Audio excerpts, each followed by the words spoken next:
Ladies and gentlemen, boys and girls of all ages, hello and welcome to The Abnormal. Yes, I say The Abnormal because I'm streaming on a Friday night, and I'm streaming Final Fantasy, which doesn't happen very often, or at all, or ever. Unfortunately, Eren and I had a bout with COVID, and because of that, we both got some time off from work. So we're taking advantage of that and are doing the 86 quest line of Endwalker. And we don't have to worry about rushing too much, quote unquote, since it's Friday, so Rayn doesn't have to go to bed early, although my other roommate may be working tomorrow. So we do have to kind of be considerate, so this way he can sleep. So there might be a slight rush, but not as bad as it normally would be if we were trying to get through for Rayn's sake. So yeah, so this ought to be good. So got everything up to 86, even tried to do a little extra progression, so hopefully maybe come Wednesday this week might be able to jump into the 87 quest line. That's kind of the hope, but we'll see how we manage to pull that one off. So, without further ado, let's go ahead and get the chat here so you can say hello to the other sick people. Wednesday. Oh. And we have Rayn joining us. Hello, Rayn. What'd be, bitches? We have the sickle legend herself, Eren Valentine. Hello. And we have the person who she blames for getting her sick, Sev. Well.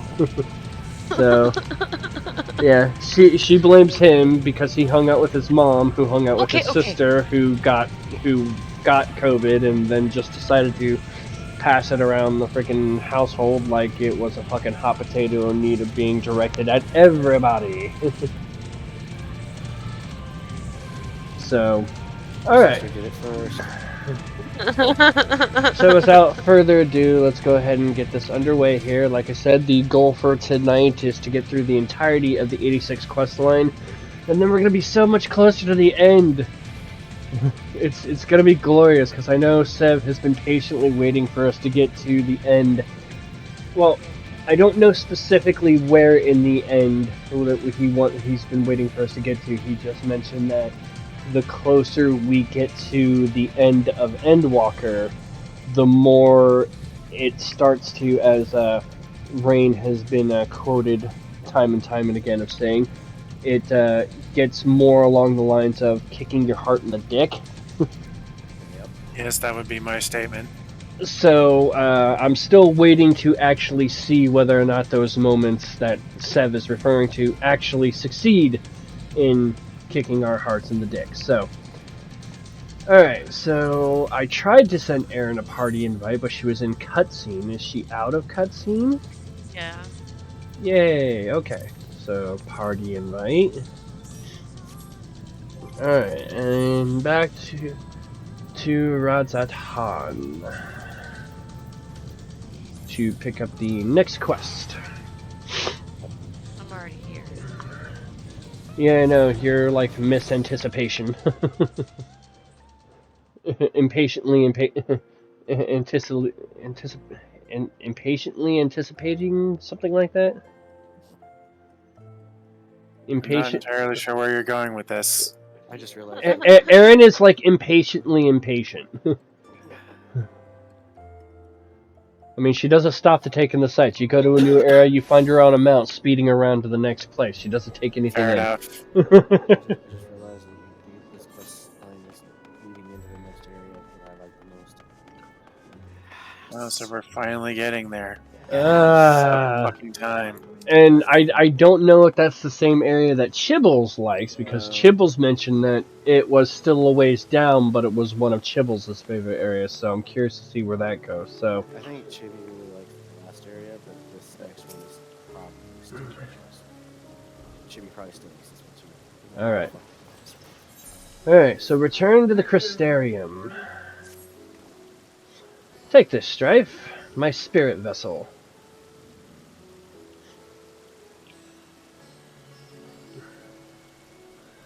Empty now, of course, but it should allow you to operate the tower systems in the umbilicus. Umbilicus, yeah. If even the smallest fragment of Elidibus' essence remains, it should be possible to locate it. As for access to the umbilicus, pray seek out Lena for assistance. Chances are she still stands watch at the Ancestor Gate. Should she or anyone else ask after me, tell them I am living my life to the fullest, that I am happy, hardships and all. Well, we had best be on our respective ways. God's willing, we'll see each other again ere long soon.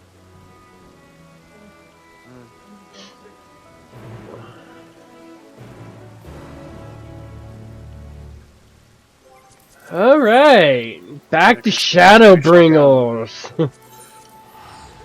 Back to Shadowbringers. Chibbles! Strife, hi Chibi. Hi What's up, Mama, Cheebs? hi Cheebs. I'm Mama Strife. Hi Cheepchilla. Yeah, we're finally doing some more progression. I think Seb says we're approaching his favorite area of the game. So, Why didn't we just go to Fort Job? because I didn't want to.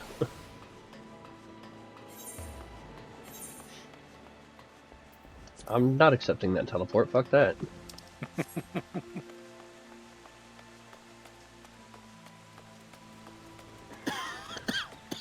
It would appear Wonder Twin and I have the same idea. A walk? No, Of course not. I mean, we're gonna fly from the Crystarium. Crystarium's closer to the gate. Strife and Rayn are doing the exact same thing I did. Me and I already made it here. Well, you're also playing on a computer that runs better than my PS4, so...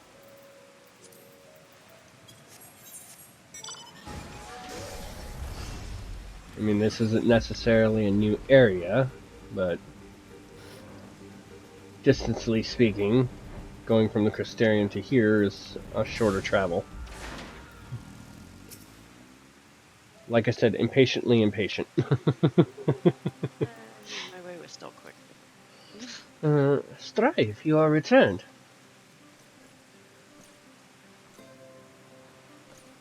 Good to see you, Bun Bun. Have you been well, you and the others? As well as can be.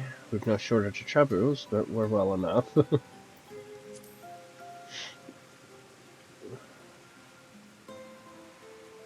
Full glad am I to hear that. I trust my lord is enjoying himself.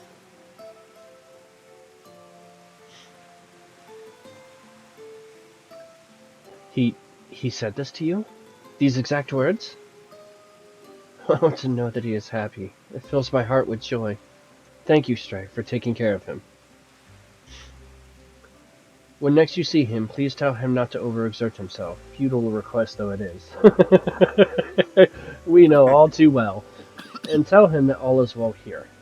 The peace you've gifted us continues, and we work hard to build new lives for ourselves. In the course of this, we occasionally bicker, but we've never been more optimistic for the morrow. If I had to mention one dilemma, it would be the question of our governance. Even as we speak, debate rages over how we should run the city in the Exarch's absence. Most are of a mind that the Settlement Council should continue to oversee the general running of the Crystarium, while representatives are elected to determine policy and handle diplomacy.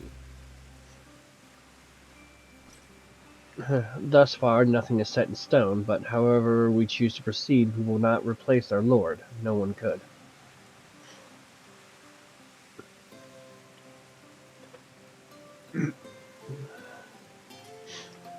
Have we recently observed any unusual phenomena? No, I cannot say there have been. Curious that you should ask me this question, though. Some days ago, Rayn came and asked the very same. She was rather unsettled, in stark contrast to how cheerful she has been of late. She and the other Crystarium youths just hosted a festival, you see. It proved so popular that there are already plans for another celebration, one much bigger than the first.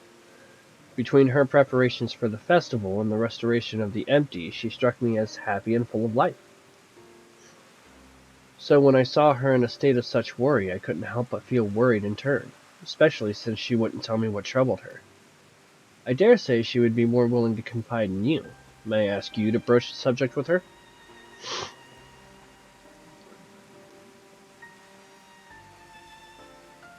You wish to enter the Umbilicus. Very well, I shall fetch the key at once, and take the opportunity to find Rayn. Please wait for me in the city, in front of the Cabinet of Curiosity, shall we say. I will be along as soon as I can.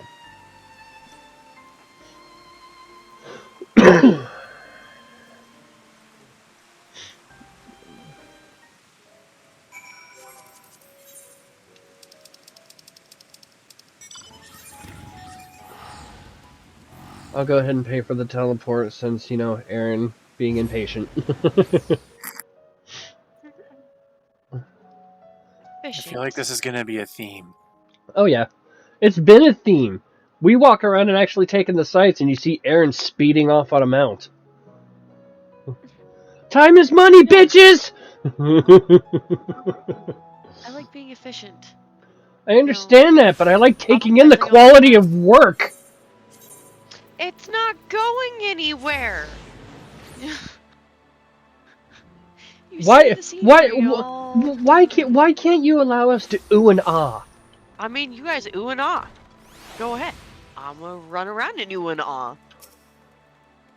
The following event cannot be skipped. You may wish to cancel any pending duty finder registrations. Good thing we don't have any. Oh boy. Oh no. I hate when we get those kind of messages. I'm excited. Oh my god, this is the best part. Are we gonna see luscious lips? Mm. Oh no. Oh, please don't tell me it's gonna be one of these things. Hey, while you're here...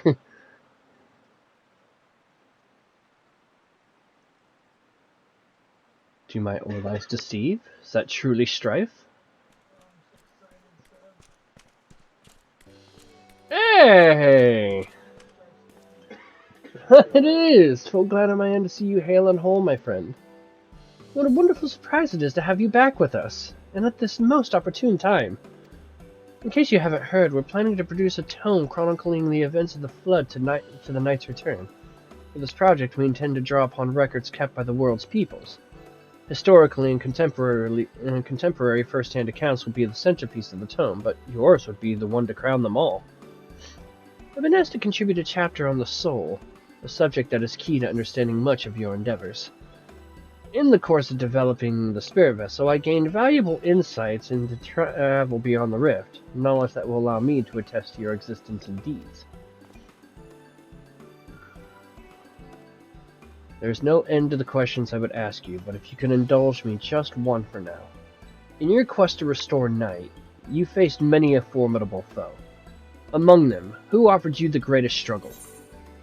Titania, driven mad by light and loneliness, Wathery in his misguided self-righteousness, Hades, who bore the burden of his people, or this may come as a surprise, but... God, that answer is so tempting! It's so tempting, but it does... I chose Hades. The last one is very tempting. And I'll click the last one. Alright, Eren can click the last one and tell us what it says, and then Rayn, do you want to pick Wathery or Titania? I'm gonna go with Wathery. Alright, I'll answer Titania just to see if it gives any different kind of response. So what'd you get, Eren? Okay, so in stutter format. Truly, I never would have guessed, but then if I could, I suppose I wouldn't have to ask. 'Tis a tremendously eye-opening answer, and we will see that your account of this battle features prominently in the tome. Okay. Rayn? Ah yes, Lord Wathery, former leader of Yulmore and the final Light Warden you cast down. Building his paradise on Mount Gulg, he proclaimed his existence immaculate and took the name Innocence. Your reckoning with him was, without a doubt, a defining moment in history, and we will see that it features prominently in the tome. Ah yes, Titania, the fallen fairy king. Against such a fiendishly playful opponent, I can well imagine that even the Warrior of Darkness must have struggled. But you succeeded in setting them free, and your victory proved a pivotal moment in your quest. We will see that it features prominently in the tome.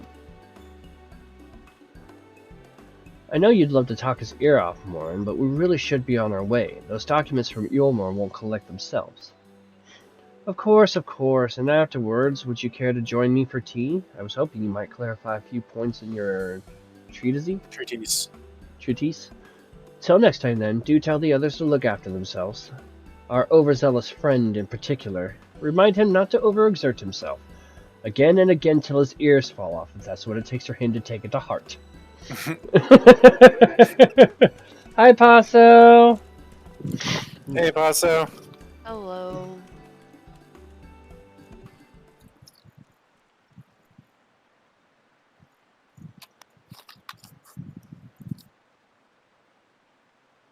Is that the Warrior of Darkness?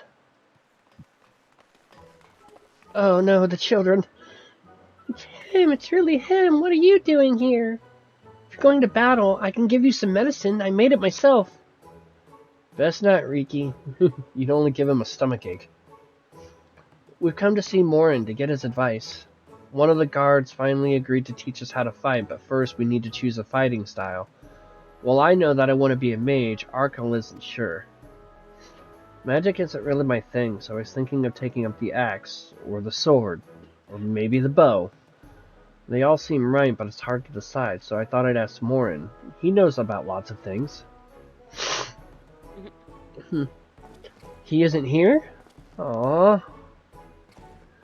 Why don't you have the Warrior of Darkness choose for you? What do you think suits Arkell best? Axe, sword, or bow? I'm taking the second one. You're taking the sword? That's the one I took with sword.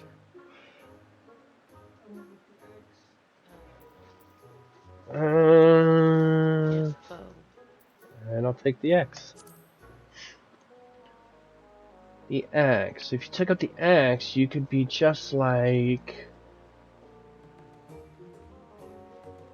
Ardbert, the Warrior of Light. I love that tale. Let's borrow the book today. Did you guys get a different response, or was it about the same? It was reflective of one of the warriors of the first Warriors of Light. Okay, so you got the paladin, huh? Brandon. Yeah, Brenda Ray, the Warrior of Light, when I picked bow. Yep, the Makote archer. Yep. It was reflective of that. It's funny. It's really popular though. I hope it's still there.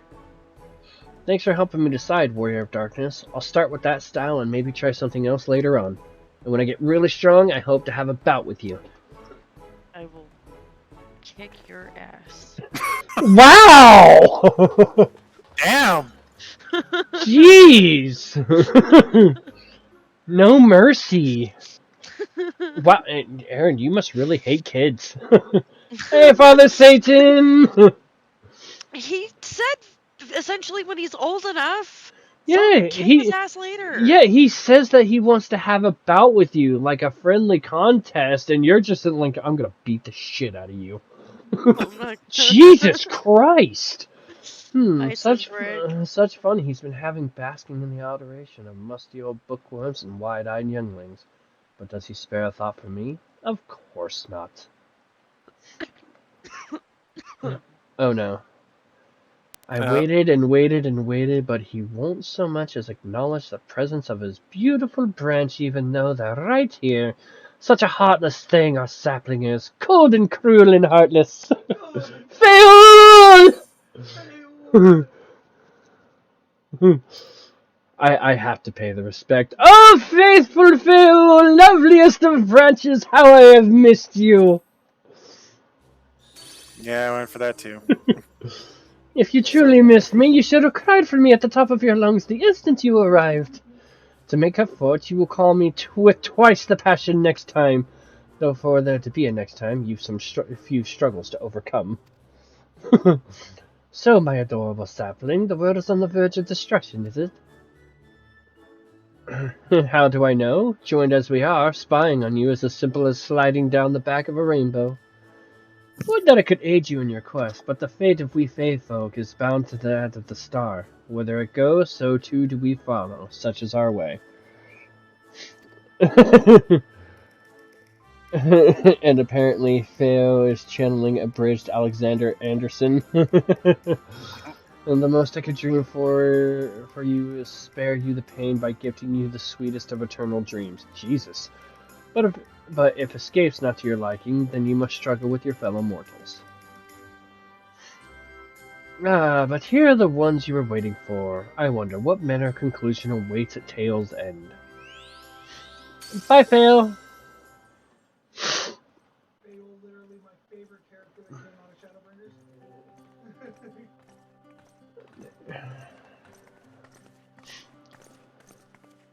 My apologies for the delay. Strife, it's so wonderful to see you again. Sorry! You doubtless have much catching up to do, so I shall leave you to it. I've taken the liberty of unlocking the umbilicus, and you may enter at your leisure. Thank you, Lena.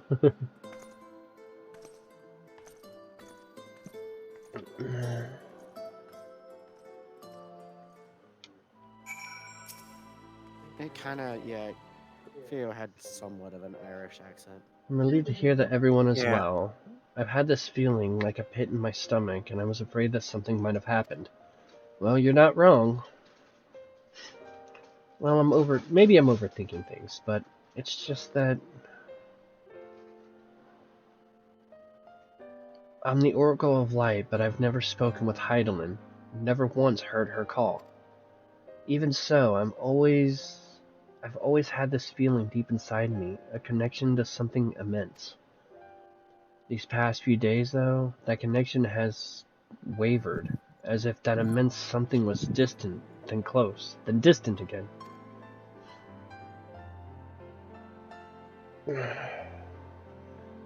And then, the other night, I was jolted awake by the feeling it had been completely severed.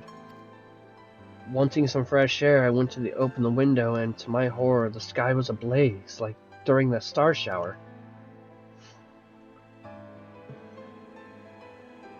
But then I blinked and everything was normal.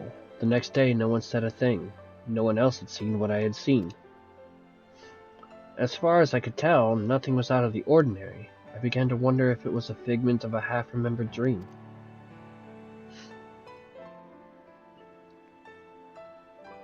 Strife, what are you not telling me? Oh shit. Wait, I'm further than... Yes, Strawberry, you are further than me because I'm leveling up every class to go along. And I'm streaming this, so I'm just now starting the 86 questline.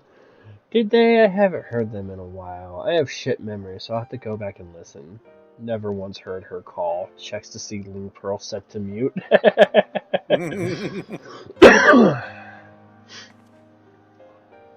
I have to know. Please, it doesn't matter how terrible it is. Alright. We done fucked up.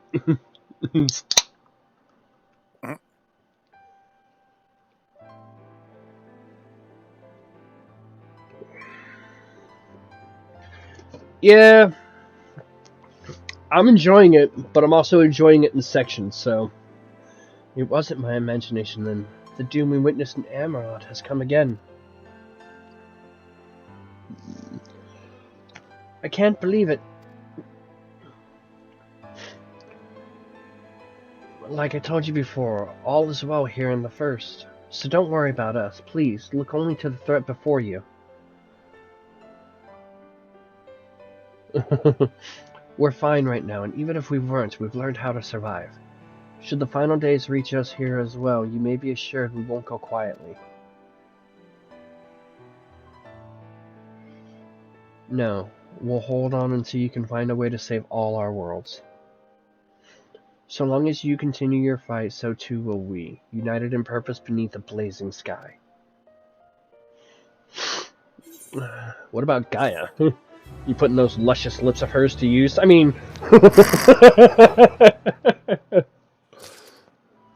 I knew you'd go there. I'm sorry, I couldn't resist. Well, you could, you just chose not to. It's Gaia. Come on. Fair enough. Well, at least good news is no side quest popped up here. Hope upon a flower. You're headed to the Umbilicus to consult with Elidibus, right? I'll do some consulting of my own and speak with Lena. Decide how we might best prepare for the final days. So it's farewell for now, but we'll see each other again, I'm certain of it. Alright. Bye, Rayn. It was good to see you.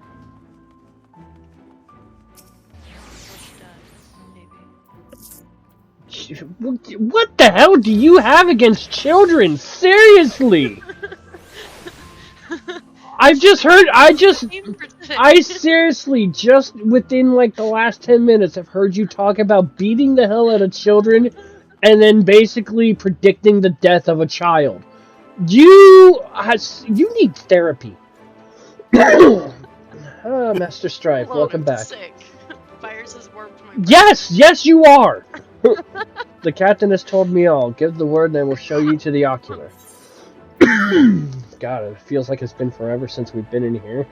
It has been a while. At least for these characters.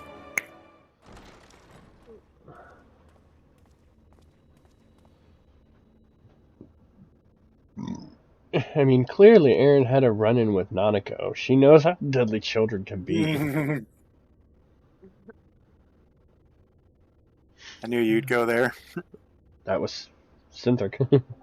I know. Oh, Oh, we've been joined by Nanashi. Yes, you have. it's a miracle. Strife is in for a treat during this next part. Have fun. Oh no. Oh, Oh yes. no! Oh no! No! Ooh. You look mean.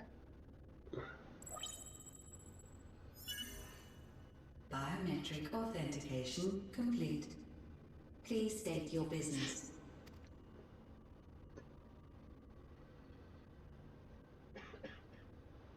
Acknowledged.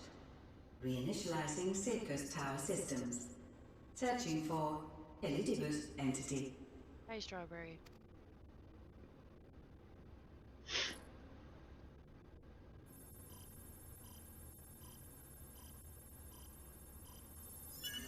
Target located in subterranean core power accumulator. Projecting image. Oh boy. My home. My friends. No more than a dream.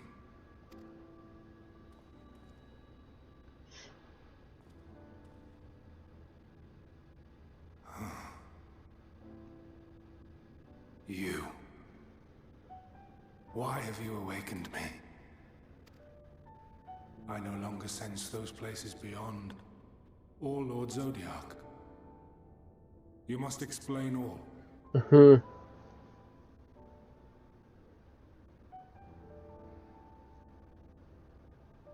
I also got Pokemon's Breath of the Wild today, added to the pile of new stuff I has to stream.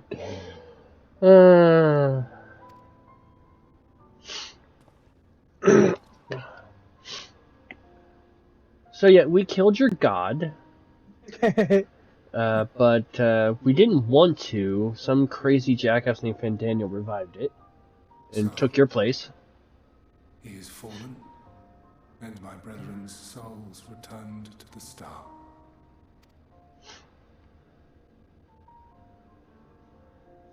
The doom we sacrificed so much to prevent is come again.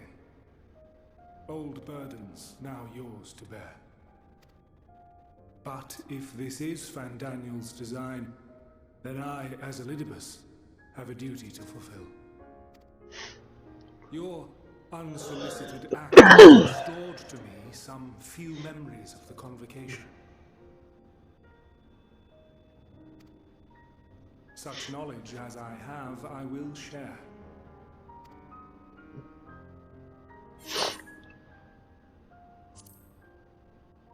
Thank you. I do this not for you. I merely perform my duty, as I have ever done.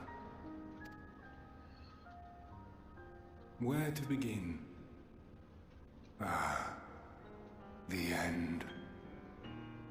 Your understanding of what caused the final days is consistent with Sam's just sitting here biting at the bit. I'm so excited! We're finally getting to my favorite part!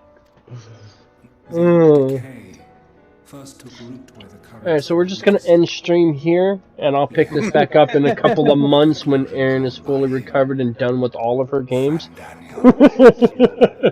Oh man, it's gonna be a lot longer than a couple months to go through 2 terabytes worth of games. Almost 3. And especially since she keeps adding games in the meantime. And all she plays is 14. I'm sorry! I'm so horrible.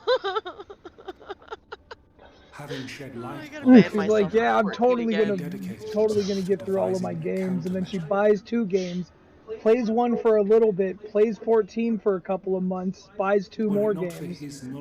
And then gets pissed because she has another game that she didn't finish that she bought months prior.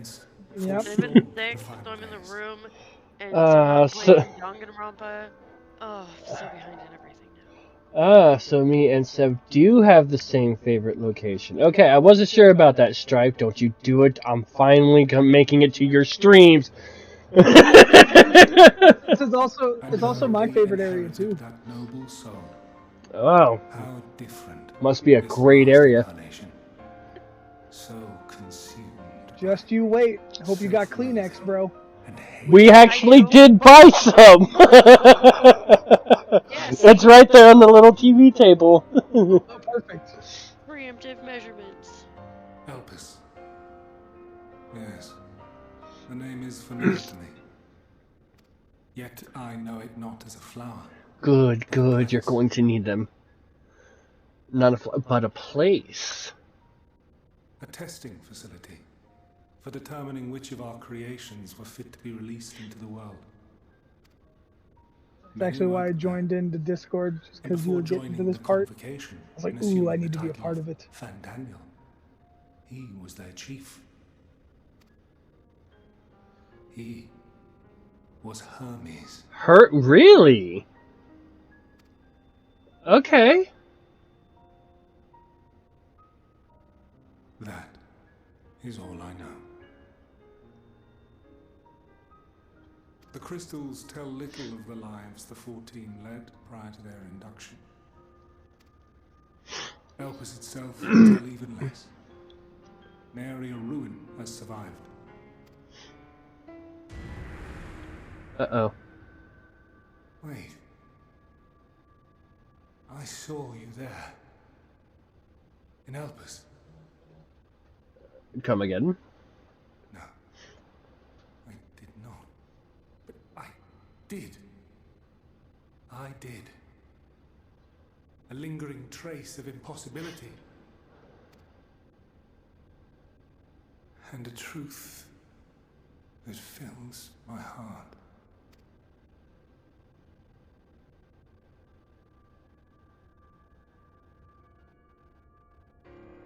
My memories remain clouded, I fear.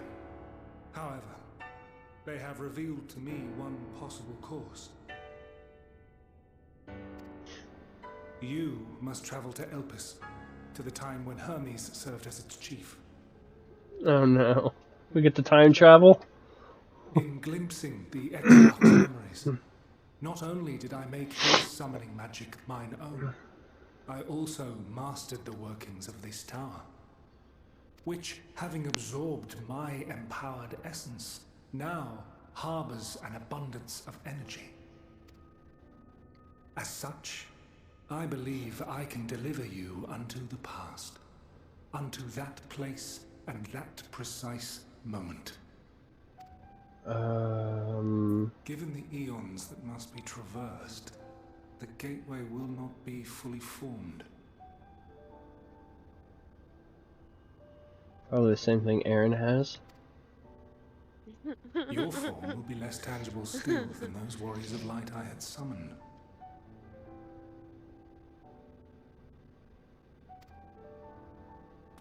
In all likelihood, none will be able to see or hear you.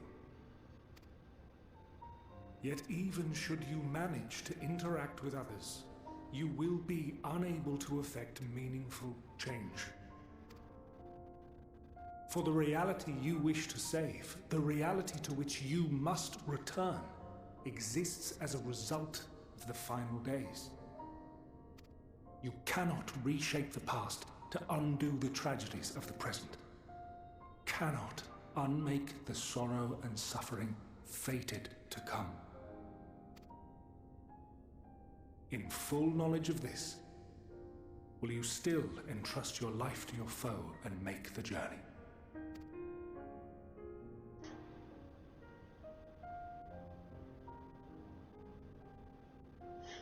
Very well. I shall cast you unto the river of time. Let this be my final act. How about bringing me back as well, being You your must final input act? the commands. I no longer have the authority. First, you must reconfigure the systems, that the tower's ether may be channeled for the magic.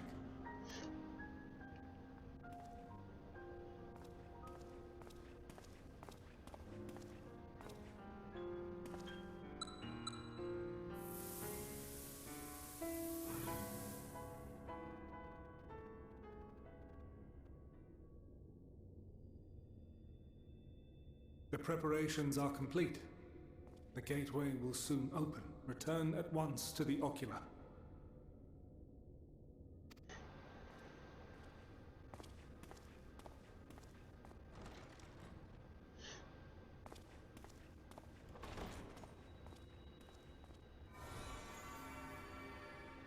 All appears to be in order. The ether flows unimpeded. The magic should consume every last mote of my essence. Why are you surprised? Did I not say that this will be my final act? Lord Zodiac is no more. There is nothing for me here. The ones I love and long to see again are waiting in that promised land, beyond memory and dream. Now go, warrior of light. Go and do not look back.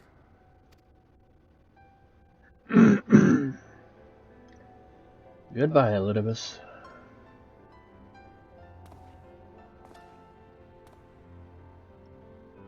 Well, Heidelin, I take my leave of you. Yours is the mantle of the last of us. May you have the joy of it, the burden and the solitude. It falls to you now. You and your champion. And just like that, all the to Astians are gone. save our star.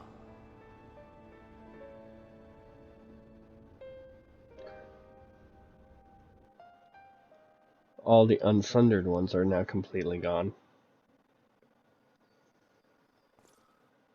Well then.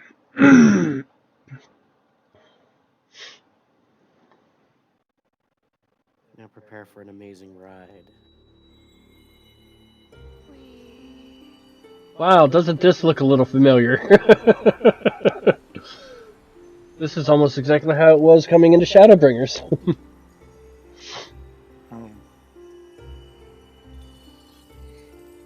Traveling through space and time. Shut up, Alice. I'm not talking to you.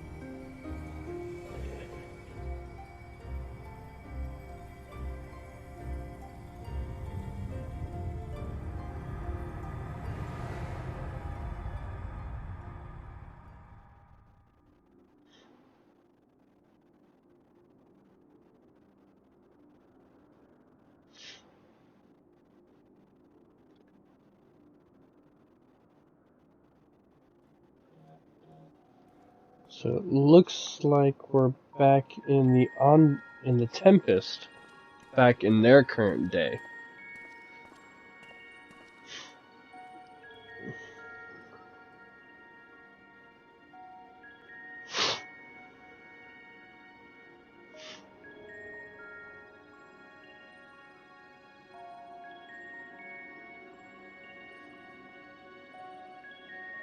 Large people and me so short and statured.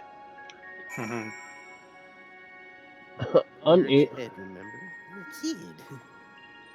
Explore the facility.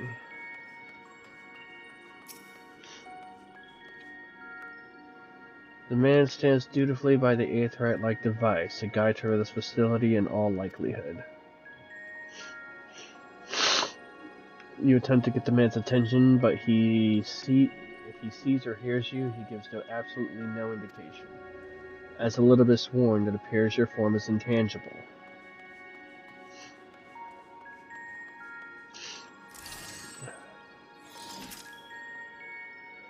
This is the right place, yes? Propylion? Judging by the woman's words, the facility is called Propylion. You attempt to gently prod the woman to attract her attention, but nothing, and it seems neither does she.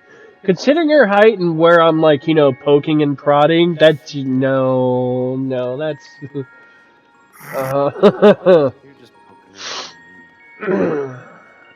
Where are you poking her to try and get her attention? Her knee. You couldn't even. I don't even think you could reach up high enough. No, she's too tall. Right? The device is reminiscent of an Aetheryte. Perhaps it is possible to attune with it. No. You sure about that? Despite attempting to channel and focus your energies, you fail to attune with the device. You can only assume it operates differently.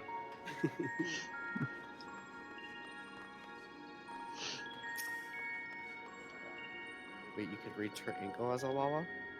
The remarkable large man wears a black robe and a half mask, much like the phantoms you encountered in Mare Lamentorum and the recreated Amarok.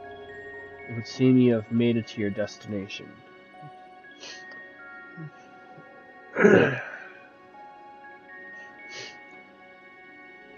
you gesticulate. God, I can't fucking speak. You gesticulate wildly and shout all manner of greetings and obscenities, but the man does not so much as glance in your general direction. I can totally and screaming just like, "Hey, motherfucker, down here!" I totally see that'd be something Eren did. Why? Because she's short and angry? No, because she's the one that uses fucking obscenities like they're printed before every word in the dictionary.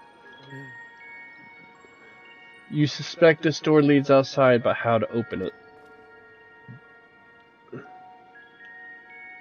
No more locked doors, petty wire, petty wire! It's just trying to push a giant door. Can't even touch it. Maybe try and pass through it? And here we are, Elpis. Why does that sound like Emmett Silk? Well, well, how rare to receive you in person. To what do we owe the honor? Oh, just a few odd tasks. We'll be here a while. You're welcome to stay as long as you see fit, of course. As a matter of procedure, however, I must ask that you kindly remove your masks.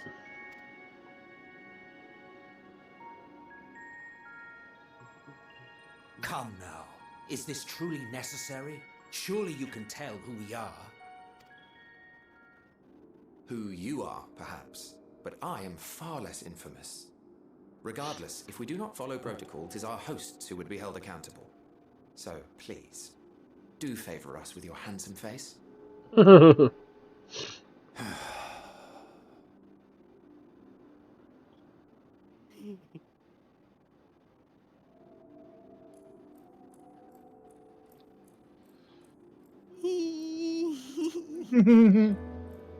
God, he's gorgeous. Love their eyes. Their eyes are so pretty.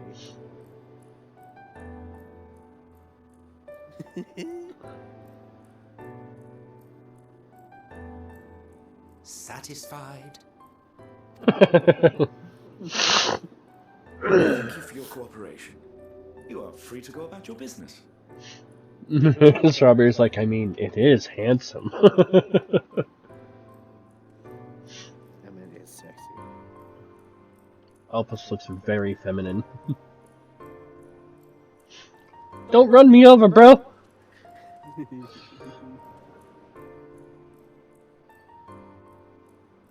By the by, you see it too, yes?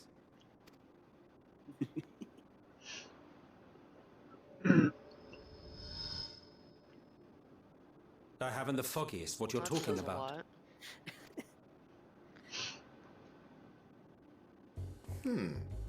That's odd.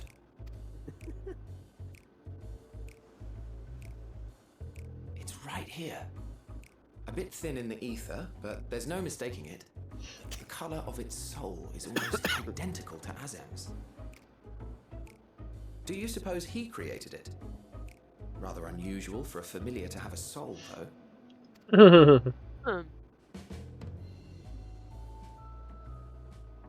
Don't ask me. All I know is that it's trouble. Doubly so if it's his spitting image. So let's leave it be. Come now. Help me, please! It's trying to say something, but it's literally too intangible for words.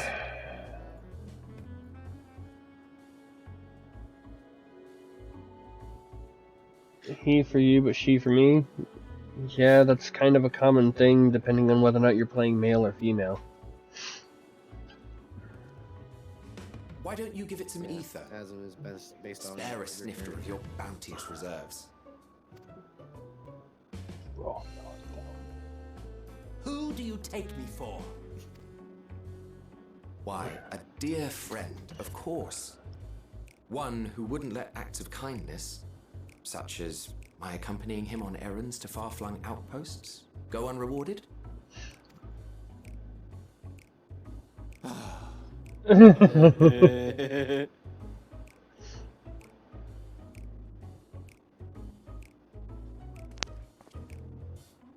I suggest you close your eyes, or this may be unpleasant.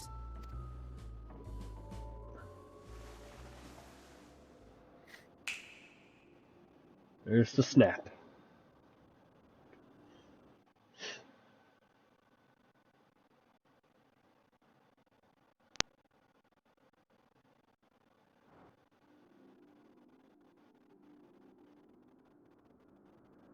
You may open your eyes.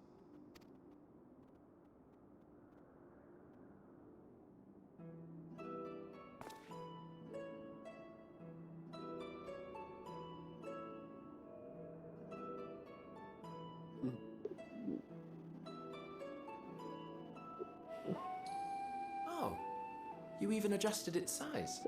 That's what I thought. The better to indulge your whim. This way, it will be easier to communicate. How very thoughtful of you. And may I applaud your artful reinforcement. Without further ado then. Greetings. I am Hythlodeus, Chief of the Bureau of the Architect. I deed it. Sulking beside me is the most honourable Emmett Selk of the Convocation. Yep. I'm at the last dungeon. Nice. And how might we address you, my new friend? A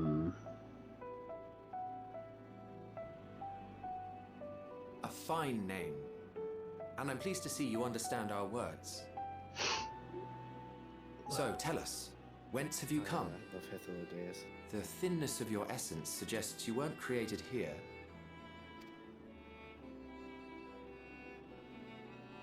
Dude, Hythlodeus is the You shit. do not know?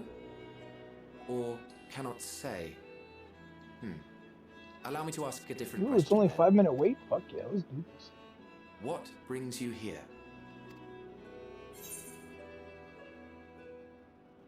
So it's expect me to do that short. I'll be back. Well, Elizabeth said that I need to seek out a man named Hermes.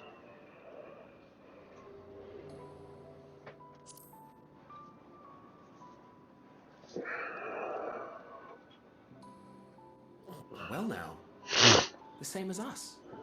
Perhaps Azim wished to come too, but had to settle for a familiar. If he truly wished to be here, then he would be.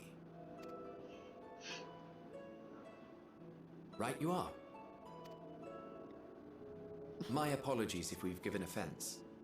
The two of us can discern the color of souls, you see, and yours happens to resemble that of a friend.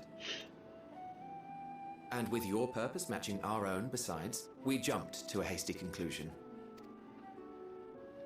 We are here to speak with Hermes, the chief overseer of this facility, which we also intend to tour in order to gain greater insight into the man's work.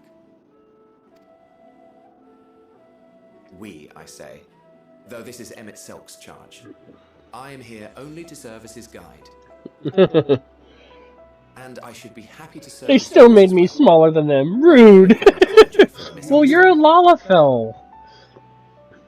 Making you as the same size of them as a Lalafell would... God, that would be a huge looking Lalafell. Wait, are you suggesting that we bring It would be along on terrifying. official business? This thing we know next to nothing about? If you harbor suspicions, better to keep it close than leave it to its own devices. Wouldn't you agree?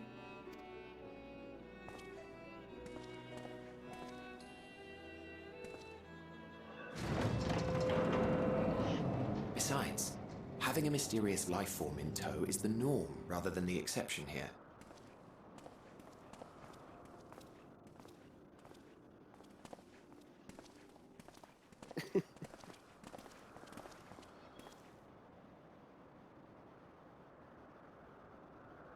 Welcome, my friends, to the testing ground of creation at Heaven's Edge, Elpis.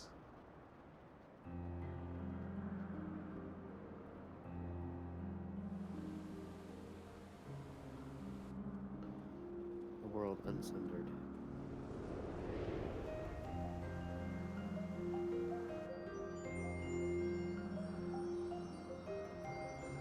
This presence.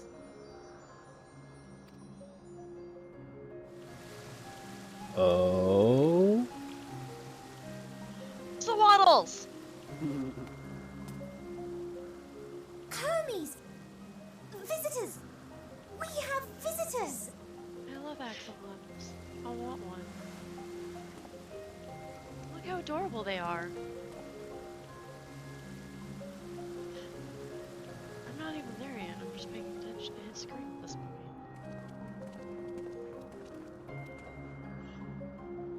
What secrets are you hiding, I wonder?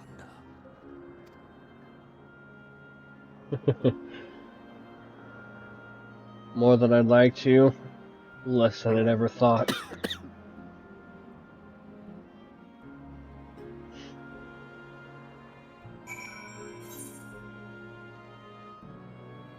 Jeez, there's 4 different fucking aetherites here. Mm-hmm. This was hardly my first time here, but the scenery never fails to take my breath away, when it feels as if you could reach out and touch the heavens. Now then, to begin our guided tour, perhaps you already know these things, but for the sake of our thoroughness, I shall start with the basics. Using concepts to give shape to aether, creation magics allow us to bring forth anything we desire, be it inanimate objects or living beings. Anyone may conceive of concepts, but they must all undergo evaluation at the Bureau of the Architect. As part of that process, living beings and certain arcane entities may be sent here to Elpis for an in-depth observation and study. A fascinating facility, isn't it? I dare say you will enjoy touring it with us. Sad you got there where it's faucet. You guys got unlucky on that. so much prettier when it's not foggy. Okay. Oh, we'll get to see it eventually. Hmm?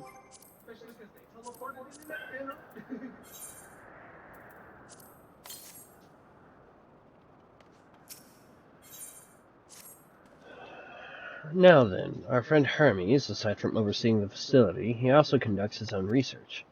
Chances are he will be at the main observation hub, so let us seek him out there first. Attired as you are, however, you stand out a little too much. Our dear friend Emmett Selk wishes to keep a low profile for his errands, so... Do you know how to make a robe? The basic concept will do. No. In that case, Emmett Selk? No. Your whim, your responsibility. You're not getting another thimble of aether out of me. The way he scrimps sometimes, you think he wasn't a nigh-bottomless font of magic. Very well, I shall make the robe, but perhaps you can assist. Come, let us search for the requisite material.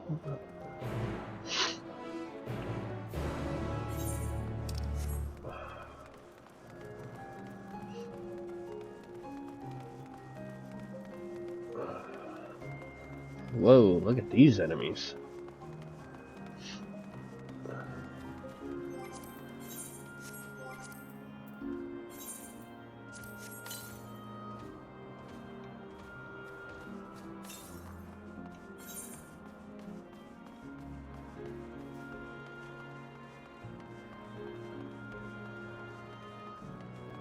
So, that's way out there.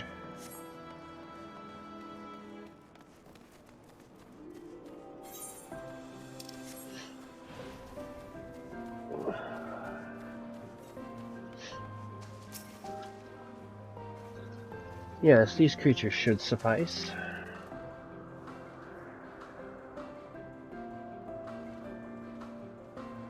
An etheric rope. I want to use it to capture, shall we say, 2 petalodi.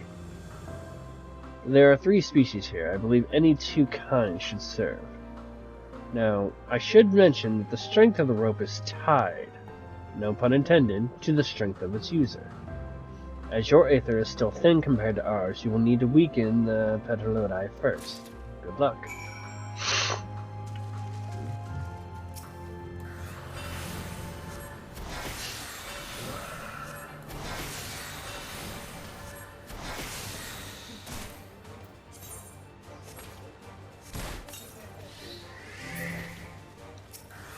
Jeez, you just love making friends, don't you, Sandra? Apparently.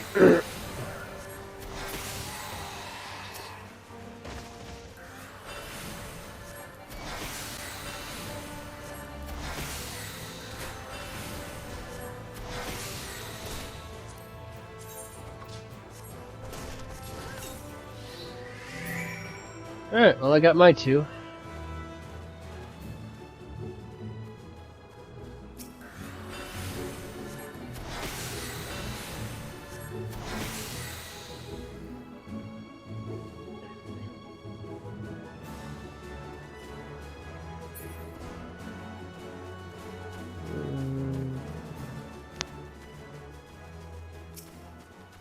I'll go ahead and take care of this douchebag so he doesn't get in your way.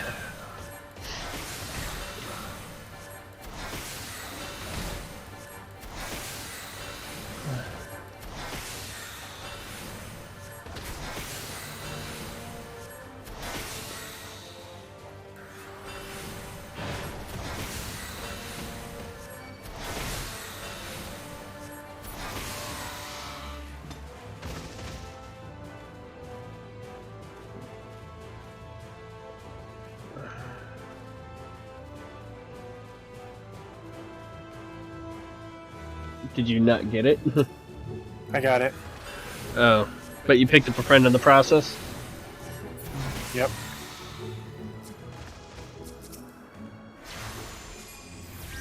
My weak heel.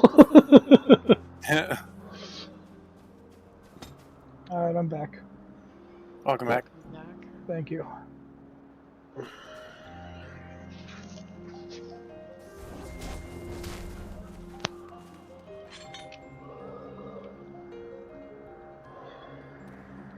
Oh, Hold up.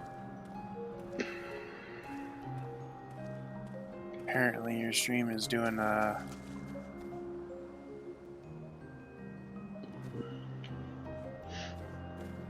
what's the word I'm looking for? The glitch trip.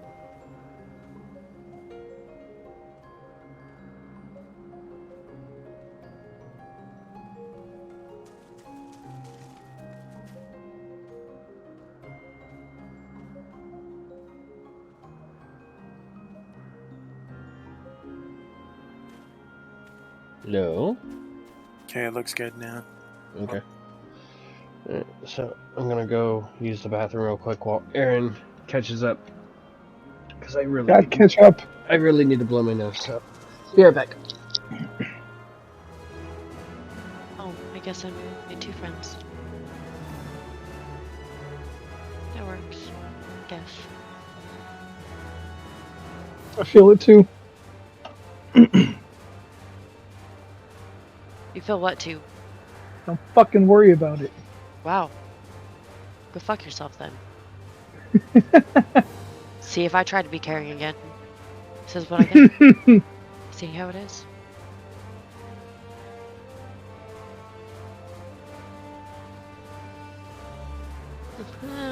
Stop it. Sweet. Let me use the fucking rope, stupid bitch. Hell yeah. Let's do this shit. Let's go. Let's go, baby. Rope.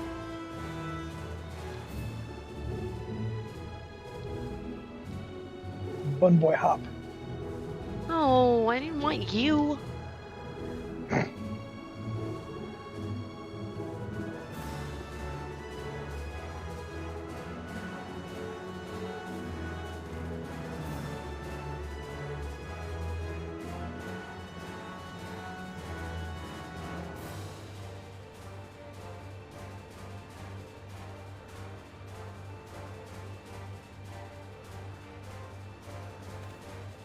Why can't I use the rope on this? Because I think you caught one of that color. Oh, it has to be different color? It has to be one of 2 different colors at least. Okay.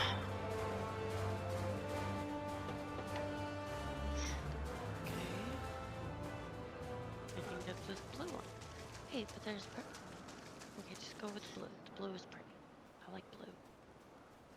Blue, come here. I didn't ask for you.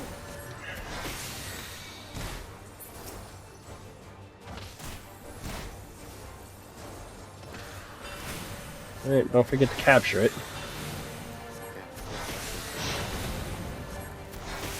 Right? Fun. That map is so pretty. Alright. Still can't what? But it's cloudy there. You caught a peddler? Come, come, let us see.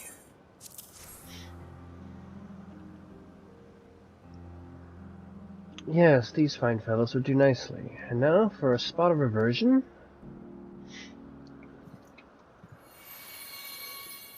I like that LOL. The moment Strife leaves, the swearing starts. There, it's ready.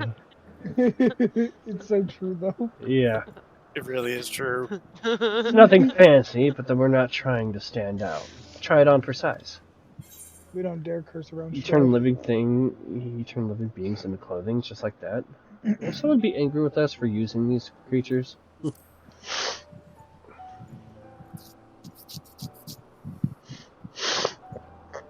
Well, not just like that. You need to revert them to their constituent aether first.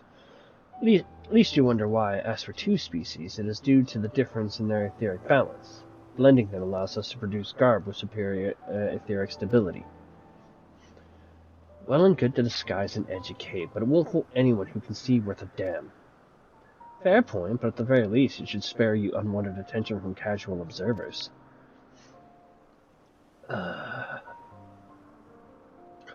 Emmett Selk speaks true. Even dressed like us, your unusual nature will be plain to those who think to look.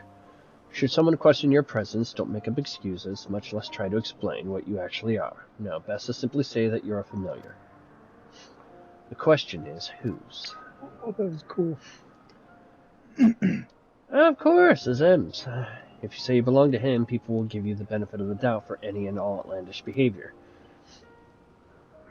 Exploiting our associate's absence? For lack of his presence, absolutely.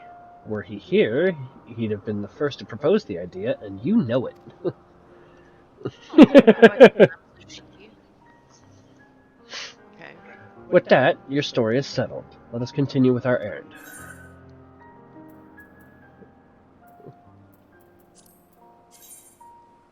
Oh god, we have Asian robes! Oh no!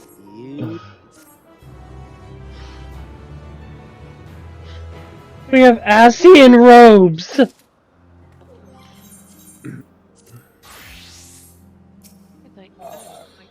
In search of Hermes. If you are ready, let us continue along the path to Ignorasis? Ignorasis, yeah, that sounds right. The place serves as an observation hub and residence both. Someone there should be able to point us in the direction of Hermes. Why do they give you bottoms for something you can't see?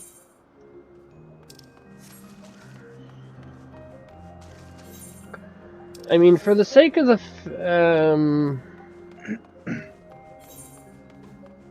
for the sake of the fact that I wouldn't mind speeding up the Aether Current retrieval, so this way hopefully we can finish this on time without complicating Nanashi's bedtime, I would almost say yes to the taking us around. And it would also make sure Eren gets all of her Aether Currents. Oh, that sucked.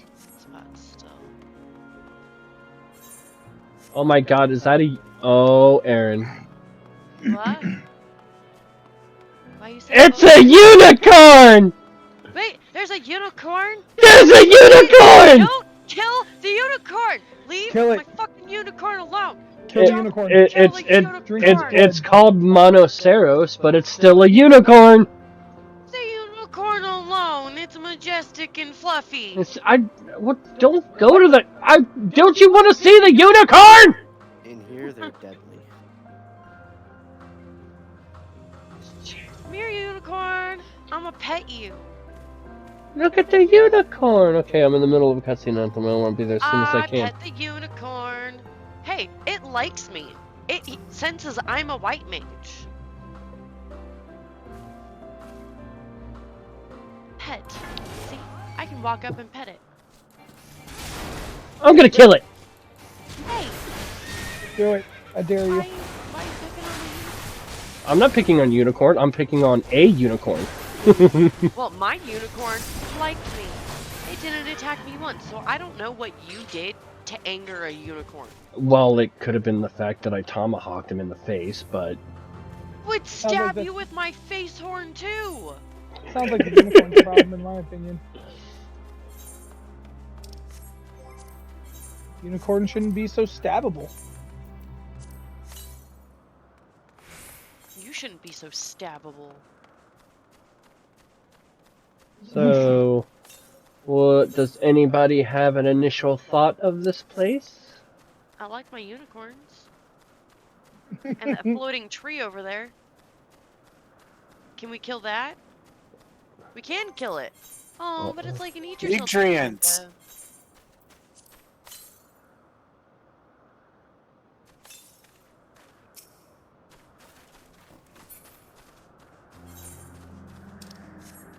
Strife needs to be attacked with a tomahawk to defeat. Why? Jesus! Poor forget unicorn. What the hell did I do to deserve that, Paso? I'm hiding in a plant. If it helps, Strawberry, we are in instance number 1. Is there a minion axolotl?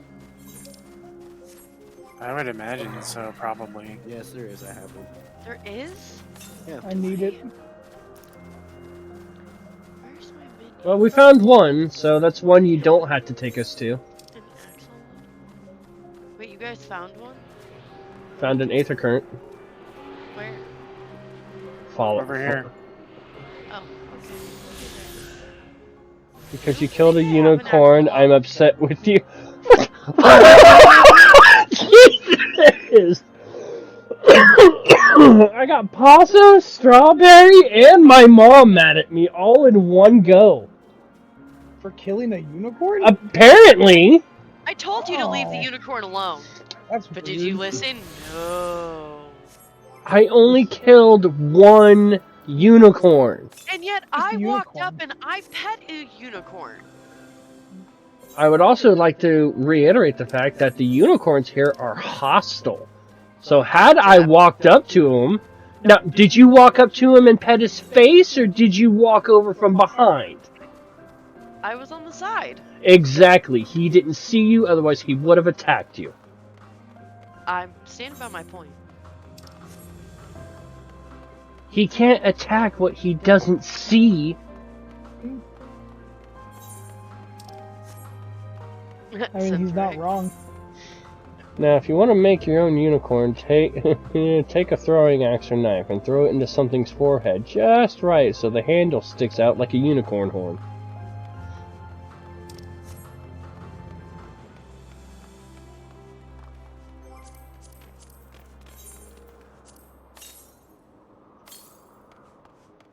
Leo, you're gonna I have was to about add to ask strawberry if that was a to your party. hippogriff. Or a strawberry.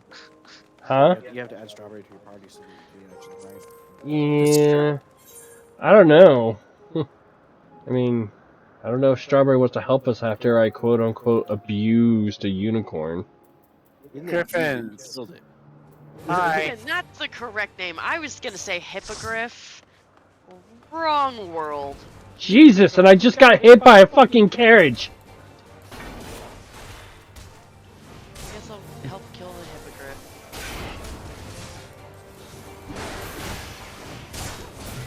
That's not a hippogriff. It Is that what I think it is? A griffin? Yes, that is a level 90. Yes, that is a rank. No, that's B rank. Alright. I got the single seat. Alright, so 77 yalms to the southwest. You're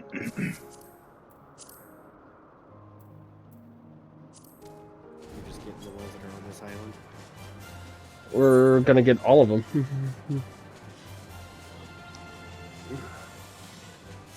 Still not gonna be able to fly.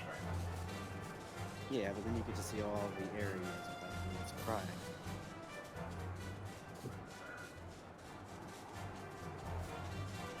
Wouldn't we still be surprised because we're seeing the area? For the first time. Yeah. Yeah, but it's different when you're doing it for the story. 266 to the north.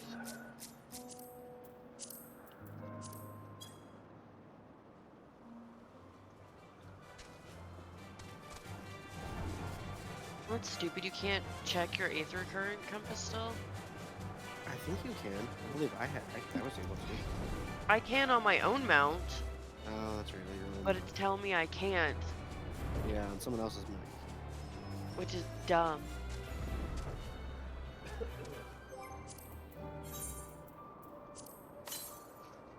$130 to the northwest.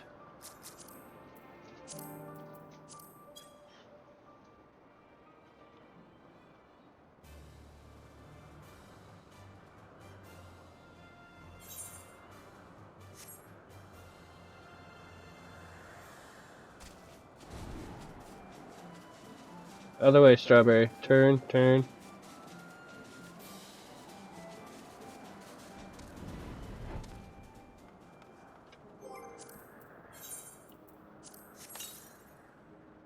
Wait, find one?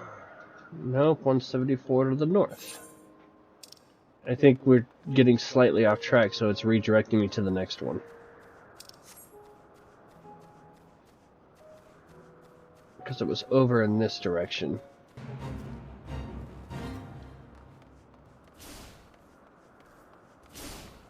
I don't know how to get out.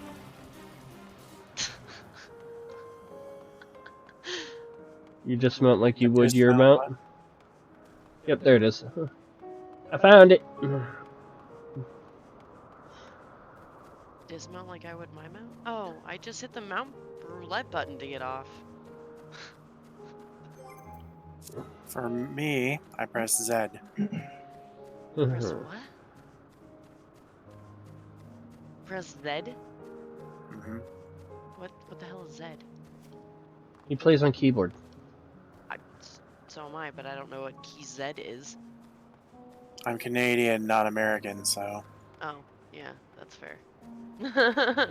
For you Americans, it's Z. Oh.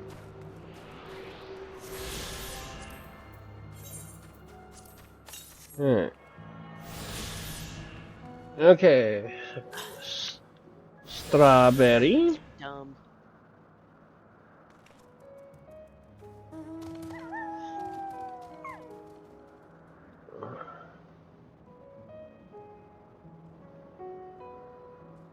Oh, okay, that does work. Whoopsie. Alright, so according to the according to the compass, Strawberry, the next one is 285 to the east in the direction that I am facing. Gotta go the long way. Okay, so the Z button works, but that was my problem.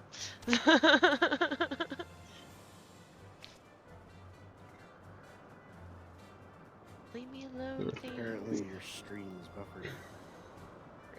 Yeah, I was doing that earlier. The only thing I can click there suggest is refreshing or closing it and then reopening it.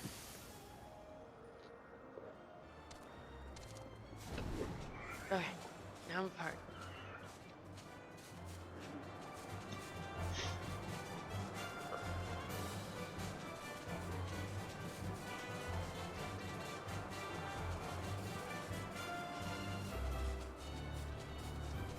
Stop! The one below us.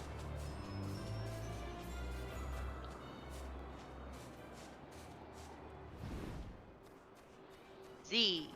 Yeah.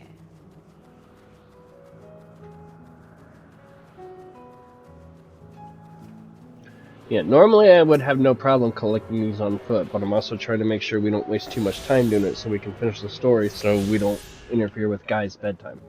We can also do it later. I want to do it now, motherfucker.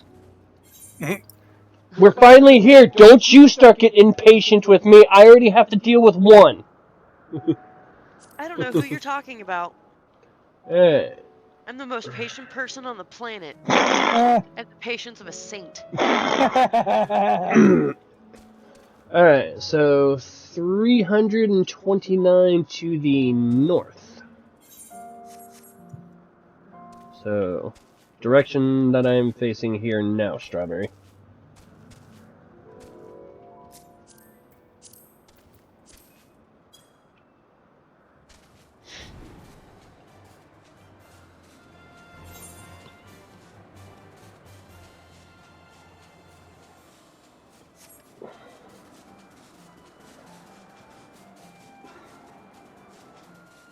Might have to rise up a little.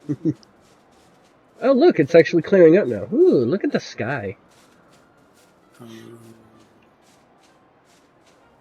Yeah, it's pretty. I said it was a pretty place when it's not foggy. Right? And we're in a magical chocobo carriage in the sky. We've all died and we're now going to hell. Alright, right here. Oh, there is one.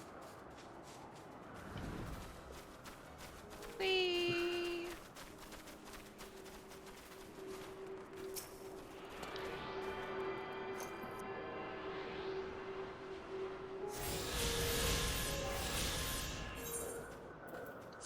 Next one is 352 to the northwest. I call shotgun.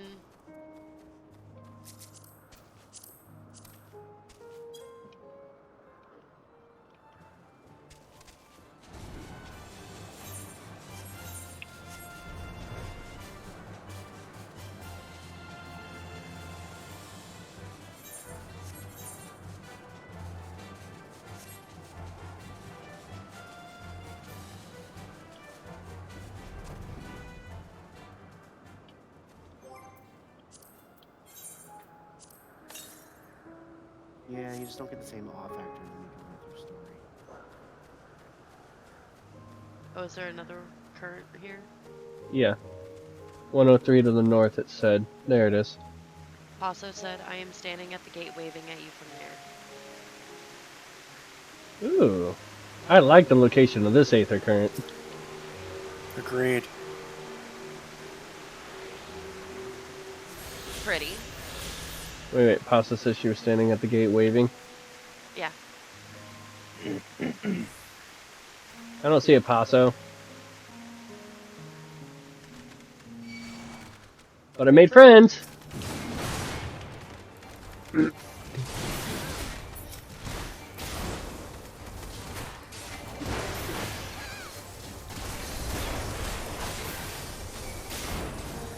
Oh, of hell, nerd.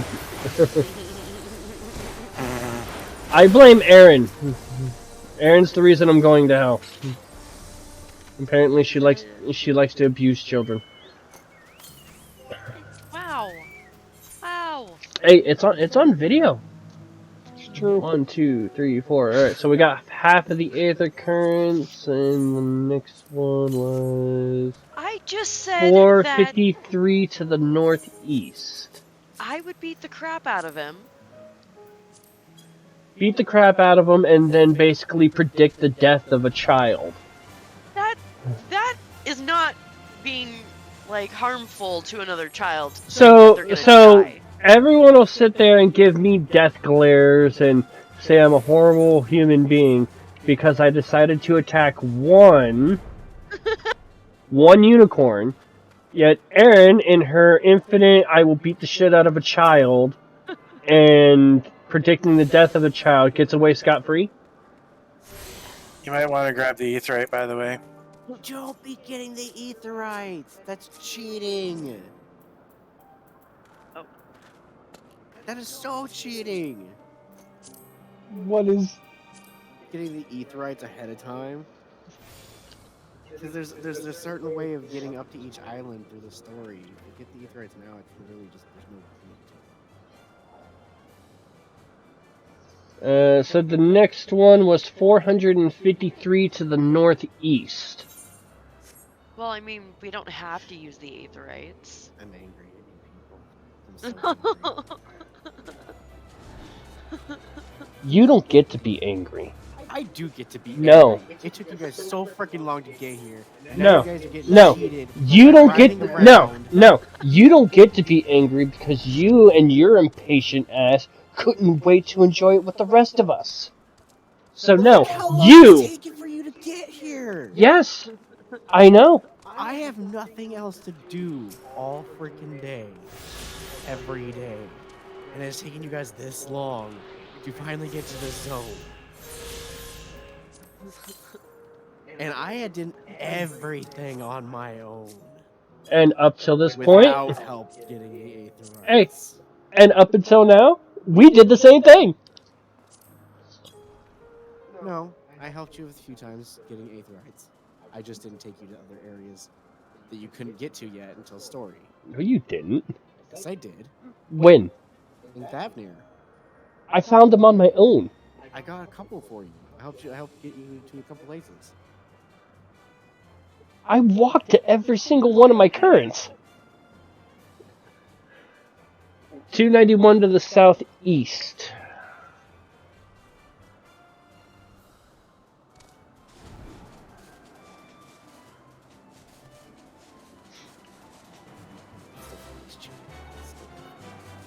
Because it is cheating stuff.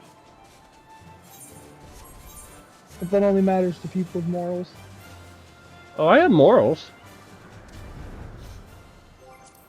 This area is just so much better to go through. I'm still going to go through it the way it was meant to. Apparently we're very close. I'm gonna learn how you get up there. I'm not gonna teleport to the Aetherite. Oh, god damn it. Alright, let's go. Let's do this shit. What, your last dungeon? No, final boss. Oh. 409 to the east. Yeah, I'm going for the final trial right now. Let's do this. Yeah. Seb, think about how long it's taken them to get as far as they are, and I have now beaten this game twice. Almost. Yeah. Congratulations, you beat it twice. I'm gonna have every class maxed out by the time I beat it for the first time. Well, besides your crafting. Which I'm still ahead of him on. So he's got no bragging right. I don't touch crafting, so that's not a big deal to me.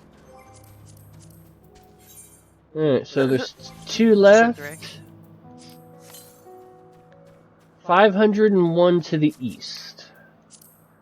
I think just for me in general, when I was running through it and having to go around to get matrix, it made it to where you got to see the area.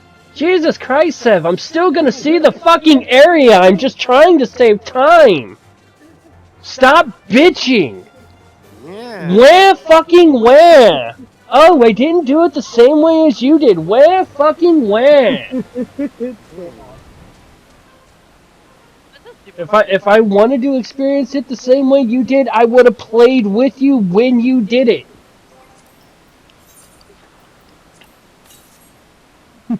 $268 to the southeast, it says.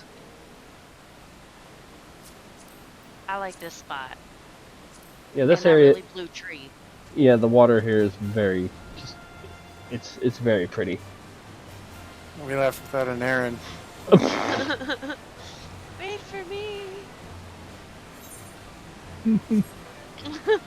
Hey, over here. Eren just getting left behind. I was too busy looking at the tree. There's like a couple blue trees, and everything else is green. How many islands are there? Like 7? I counted 7.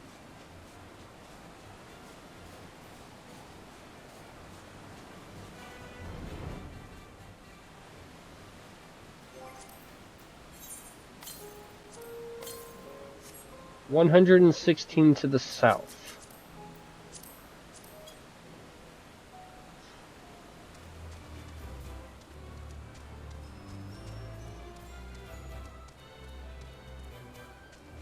You know, Seb, I'm not gonna lie, I honestly don't remember this battle. There's one.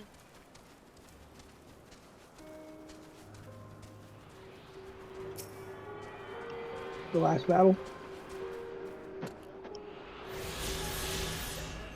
And the last one, 1,300 yalms to the northwest.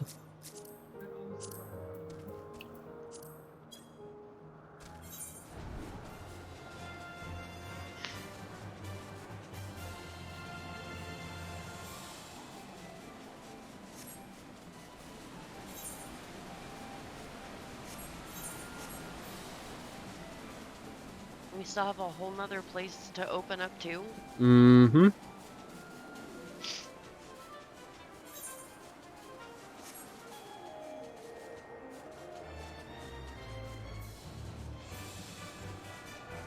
Hey, look! Those look like little, like, Venus flytrap piranha plants.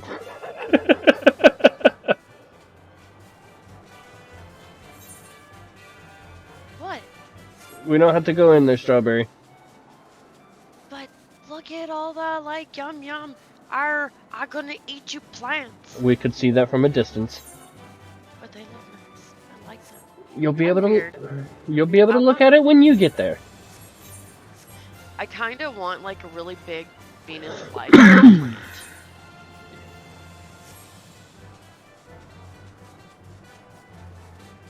They eat flies. They'd be good.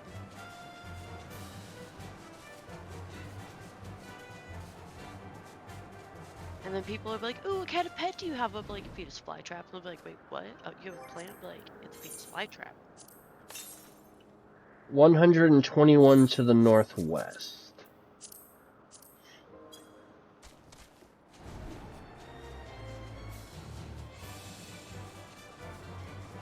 Oh, shit, stop. Oh, there it is. Yeah, it's that way.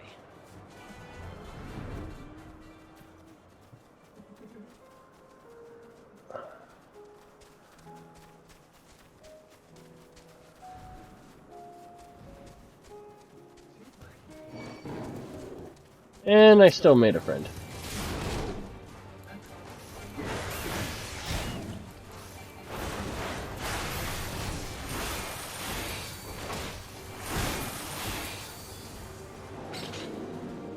Oh, cleaves to the wind, motherfucker. For once, I made no friends.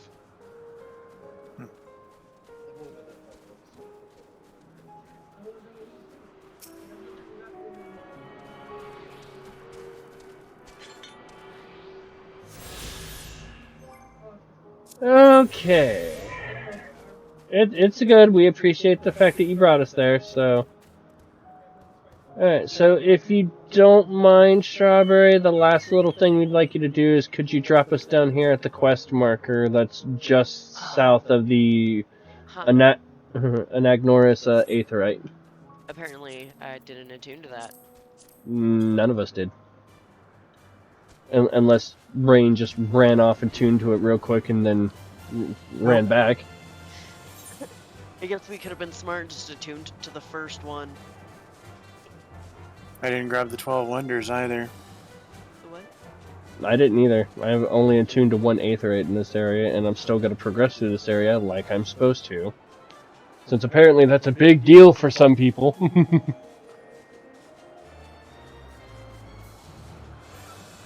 want to be able to go explore the Venus Flytrap Arena. Yeah. Like, hey, where's Eren? One of two locations, either the Venus Flytrap Arena or the magical, like, pond with blue trees. They're on, like, the same island. Oof, my bad guys? Am I bad? Oh, because where she dropped us off for the last Aetherite, or Aether Current. Oh. Alright, now see, here's the fun part. Strawberry has helped us gather all the Aether Currents. Eren still probably won't ever be able to fly here because she doesn't like doing side quests. Yeah.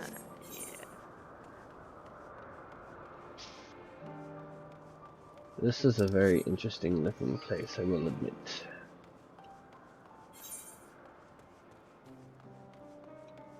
I like their Aetherite. Yeah, the Aetherites here are actually really cool. Quite.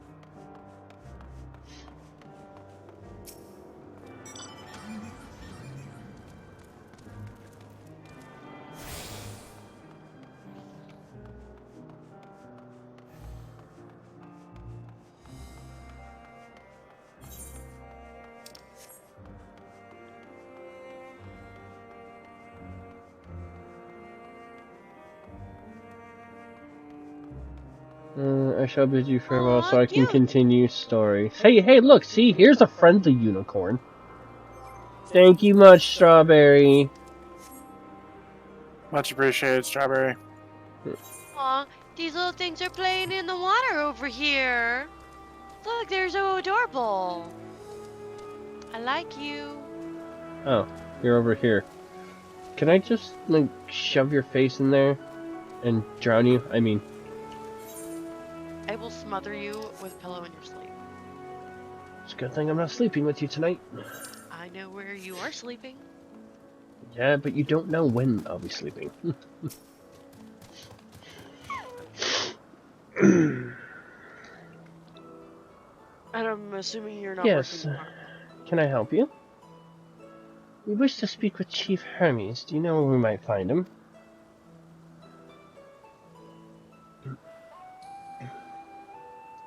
Well now, by your mask, I assume you're one of the 14. I wasn't aware there was to be a visitation. Between you and us, it's something of a surprise. Your discretion in the matter would be appreciated. I see. My lips are sealed. The Chief should be out conducting observations as usual. His focus of late has been aquatic creatures, so I expect you'll find him at one of the pools here. The pools, you say? Many thanks and apologies for disrupting your work. I say, Hythlodaeus, while I've never met Hermes, you know him well, do you not? That being the case, couldn't you simply find him by his aether? Aye, that I could. As you know, Emmett Selk and I can discern the color of souls. By the same token, we can also see Aether quite keenly and from great distances. With this skill, I could readily locate Hermes, but I felt it would be a waste of an opportunity. I'll do the same for Synthric if I'm available and he wants. We're here to perform an assessment, after all. By searching the ordinary way, we stand to gain insight into Elpis and the man in charge of it. This is as much for your own enjoyment, like as not, but point taken. If you're going to accompany us, make yourself useful and help us look for Hermes. According to his profile, he has short, dark hair. So you know, it's because we're in Elpis that we don't have our cowls up. A special exemption due to the need to be aware of dangerous creatures. Elsewhere, we do not exhibit our individuality. It's unseemly. This is all common sense, but we will not assume you possess any. It's a rare treat indeed to be able to search for someone by their appearance, and I thank you for humoring me. Come, let's find our man.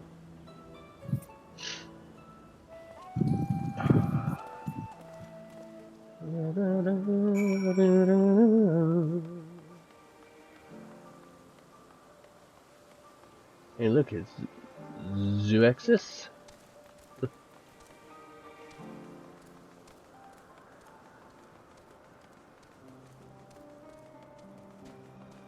Oh, well, there's not a pond over there. There's one over here. The big-winged girl!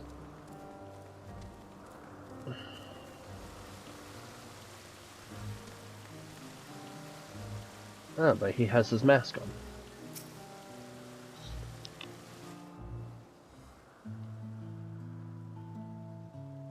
Aw, axolotls. Kill them with fire. I don't know what you have against axolotls. Huh. You are... Oh. Different. You're different too. You and me. We're alike. Friends. I want to be...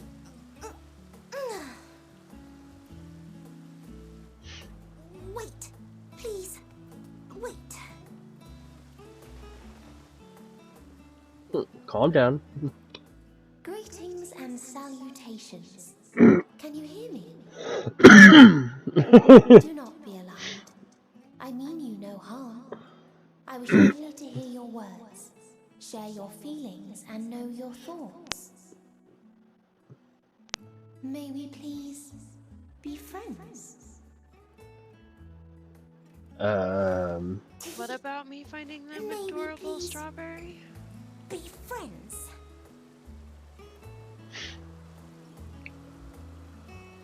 Oh, come on. Ah, I see you found him. Oh, I think when I said kill them with fire, and you're like, what do I have against axolotls? So I was like, the fact that you find them adorable. Oh.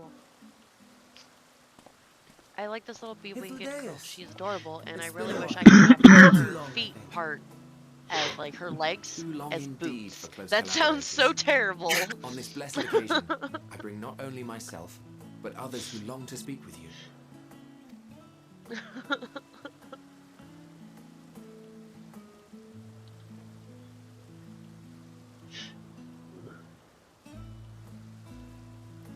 You are of the convocation. Emmett Selk at your service. Excuse me. Do I have the honor of addressing Hermes, Chief Overseer of Elpis? You do. You have traveled far for it. Given your facility's purpose, its remote location is something of a necessity. Would that I didn't have to rely upon a guide. Oh, you wound me. Have I not ever been an attentive and helpful friend? I might want to But phrase moving that along to better. more agreeable Yeah. company, this one we chance to...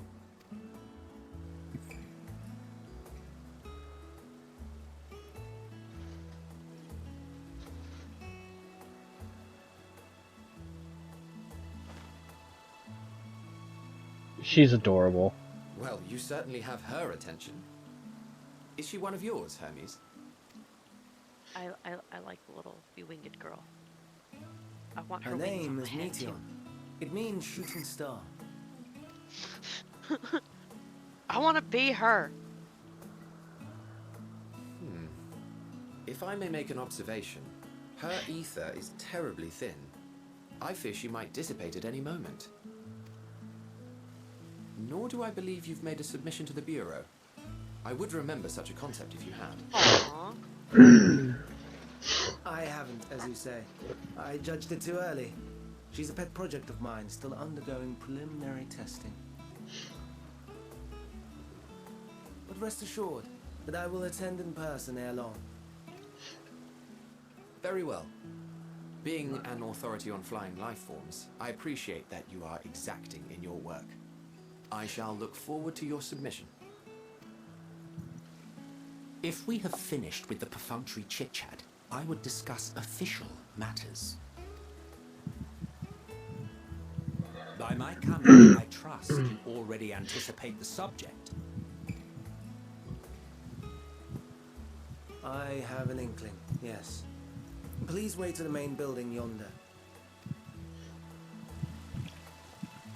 I shall join you as soon as I've returned these creatures to their homes. What's wrong, Hermes?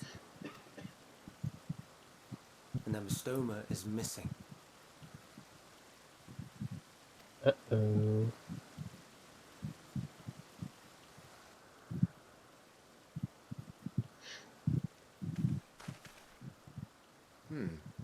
I may have found it. A creature with the self-same ether as those there, nestled in the boughs of a tree outside the grounds.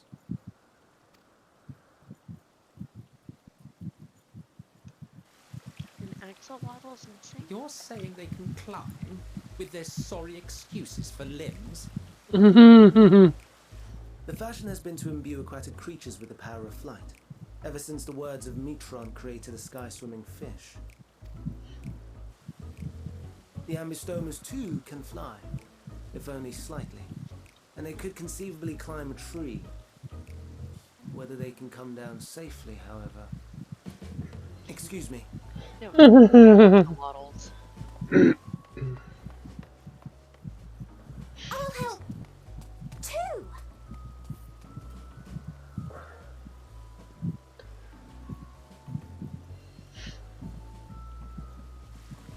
And what are we supposed to do with this lot? Return them? May I suggest we split up? If you would be so good as to assist Hermes, Emmett Selk and I shall keep an eye on these adorable creations in the meantime.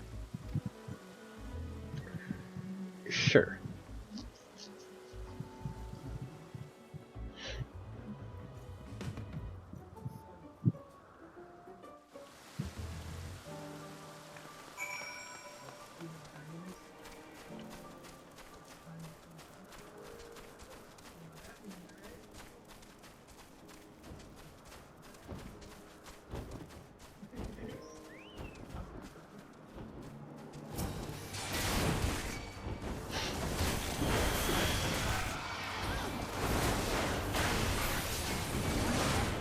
No.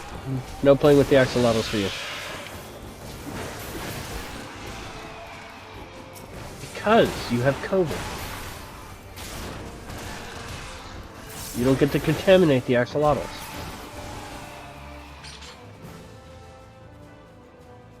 But I'm with Malcolm. That cat was already contaminated. Get ready The day for a he chuckle. cuddled with me. It seems Hermes and Medion have found the quarry, a creature known in this age as an ambrostoma. Yet, though it has been safely extracted from the tree, Hermes appears to have found himself in quite the predicament. The ambrostoma, Hermes saw it high up the tree. He climbed to get it, but it jumped on him and he slipped. Do you need a hand? No, I'm fine, if a little embarrassed. Now, for your own safety, please stand back.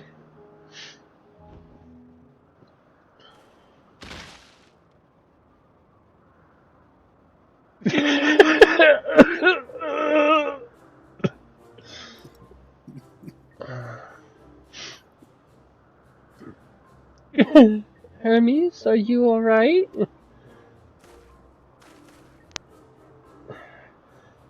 Quite alright, yes. My apologies for making you worry, Medion. But you and...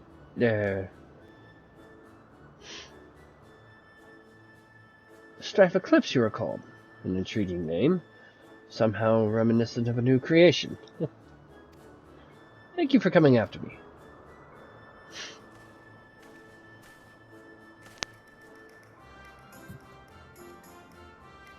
As for you, little one, you must be more careful. No! You're not my dad! You may be able to fly, but it doesn't mean you cannot fall and hurt yourself. Oh no, I'd forgotten all about its fellows!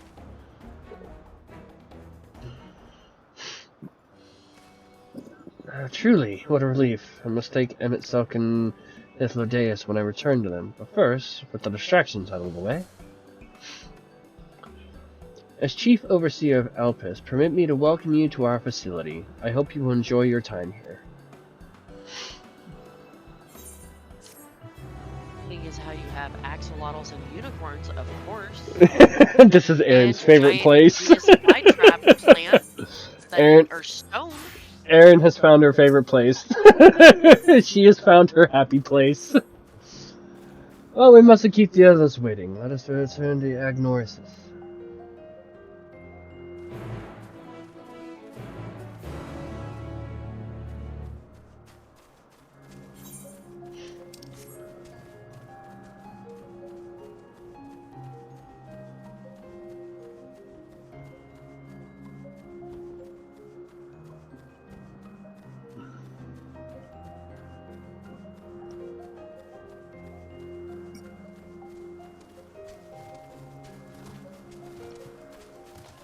Aw, look at the little axolotl. He's just hanging out. He's a little adventurous guy.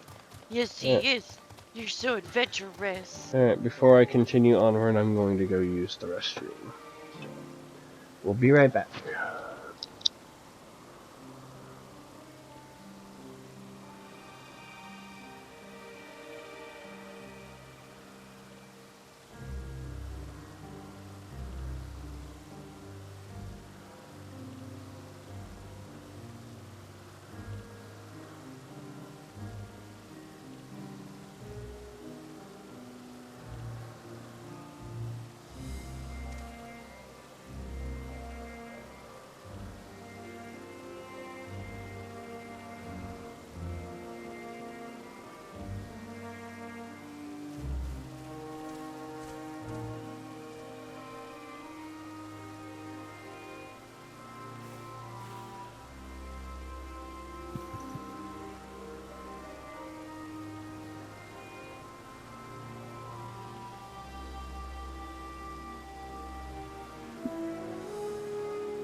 Okay, so I'm back. We're just waiting for Eren to use the bathroom as well, and then we'll get back to this. And I double checked the quest line. There's 10 quests, and I think we're on quest number 5.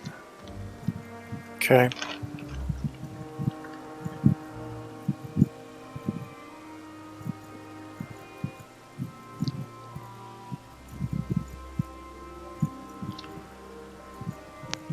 Double check the who to water quest? The amount of quests we have. There's 10 of them, I believe we're on quest 5.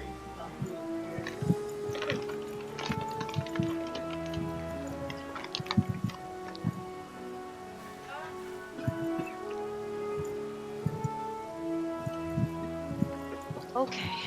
Alright. Alright. My apologies for the trouble. Owing to your kind assistance, all the Ambistomas are safe and well. I will presently send them back to their space, if you would go on ahead to the main building. Upon entering, you will see a table and chairs, a meeting area.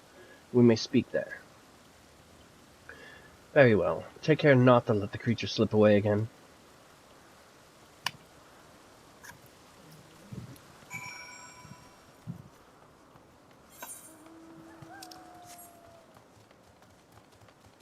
I like all the trees. Yes. Agreed.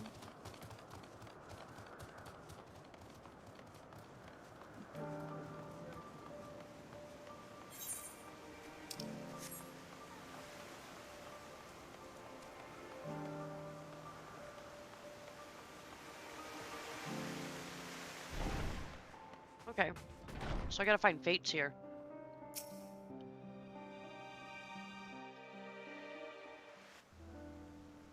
Also, Eren, you will eventually go to every island, so enjoy. This appears to be the place. And here is where we part ways. We will be discussing highly sensitive affairs. Only a select few may be privy to such knowledge, and that does not include someone who cannot or will not divulge their origins.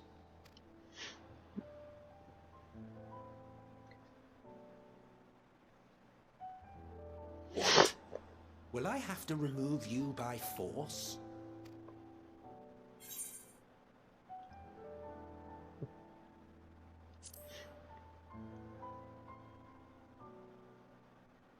Yes, I'm sure your business with Hermes is quite pressing. You may speak with him to your heart's content after ours is concluded. I do not object to his attendance. Hermes, this is highly irregular. Perhaps, but I believe he can be trusted. Meteon would not have taken to him so quickly otherwise. Moreover, the presence of a third party may help me to maintain composure.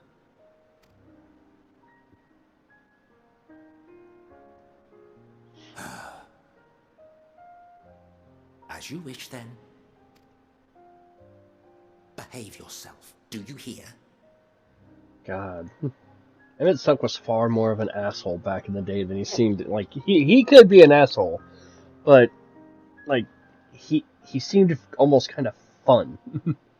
This one, he just seems like he's got a broom up his ass or something.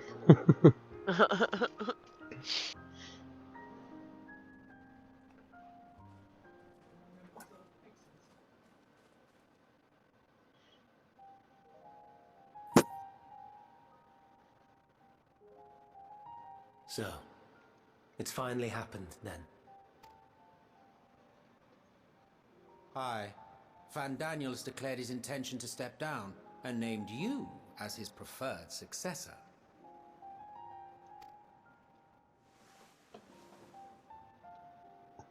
In recognition of your knowledge and your works, the convocation is giving the recommendation due consideration. As one who does not know you personally, I am to use my impartial eye to take your measure. And above all else, to ascertain your disposition towards the invitation.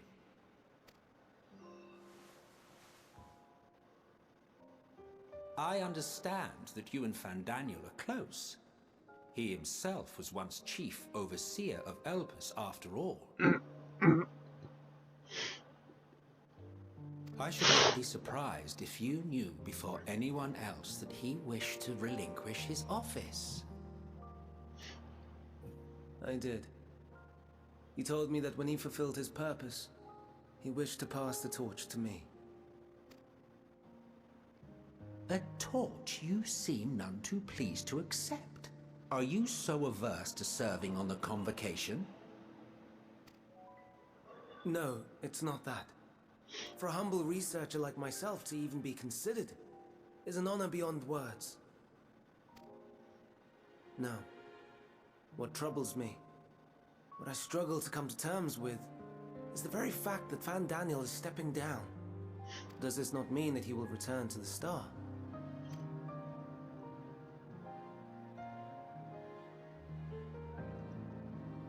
Of his own volition, yes, like so many others have before him. Return to the star? Does that mean die? Well now, that's not a word I hear often. Is that what you say here in Elpis? Mankind is the life of Atheris. Each of us, a drop of blood flowing through its veins, bearing sustenance. In our finite time upon it, 'tis our duty to make it a better place, that all who call it home, now and in future, may abide in happiness. To that end, we have dedicated ourselves to the pursuit of enlightened creation. And by our efforts did we transform this once untamed wilderness into the peaceful paradise you enjoy today. To return to the star whence we came is a privilege afforded to we who have so loved and nurtured it. A choice embraced by those who have lived their lives to the fullest, in service to our world. And when they depart upon this journey, it is beautiful, always. The 14 are no exception. 'Tis believed no occasion is more felicitous than the fulfillment of one's duty. Our office becomes our lives, and to retire is to return, or so the majority of us hold. Some few have elected to eschew custom.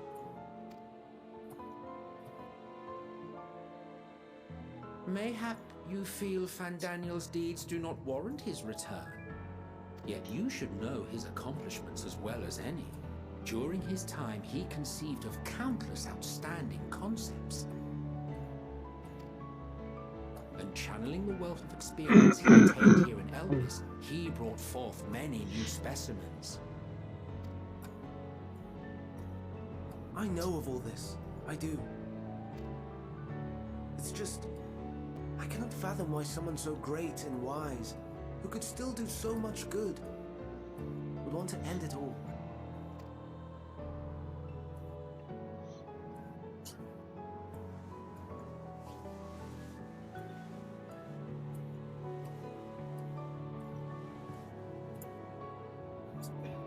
Oh no, I've made her upset. Forgive me. I know I requested your presence. Might I trouble you to take Meteon outside? A change of scenery would do her good.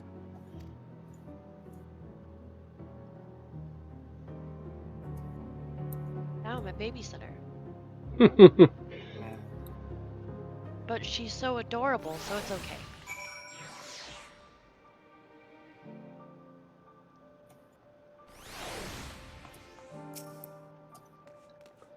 I'm sorry, Strife. I didn't mean a walk. Perhaps we can go for a walk? Come on, you adorable little birdling.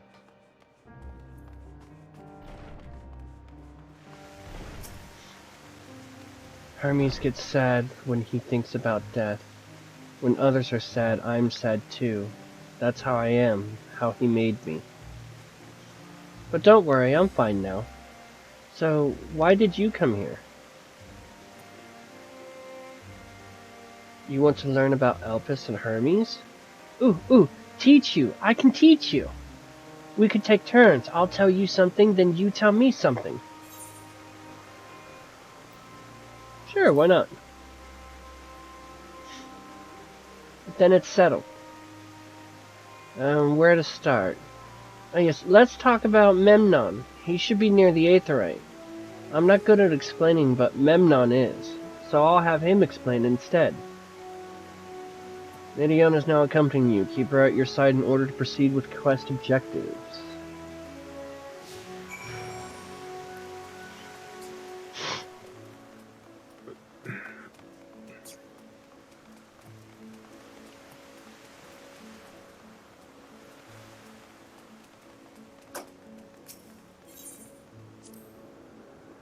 The Aetheryte. Anyone can use it to teleport anywhere. Well, maybe not anywhere. Not to the ground or other isles. For that, you need teleporters. Oh, and permission.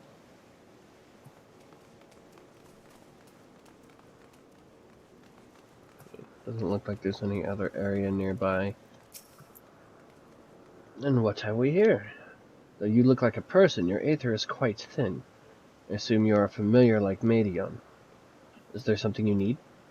Mine mentioned horns and scales of a beast. This is Strife. Could you teach him about Elpis? Ah, newly arrived familiar, is he? Very well, I should be glad to introduce our fair facility to him. As you know, it is mankind's duty to make the star a better place. As part of this duty, we employ creation magics to bring forth new life. However, we cannot simply release our works into the world, for it would lead to chaos. No, any and all life forms must undergo extensive testing to determine their fitness to exist. Testing which is conducted here at Elpis. Every candidate is subjected to rigorous study, in which we identify their properties, surmise what habitats might be suitable, and speculate as to the effects that they may have on the environment and other species. Should it be judged a beneficial addition to the star, it would be allowed to take its place in the world. The two of you, too, were created with the hope of making the star a better place, so heed your masters well and be good, do you hear? We will, Memnon. We will. Thanks for the lesson. You had a turn, now I get a turn. Where did you come from?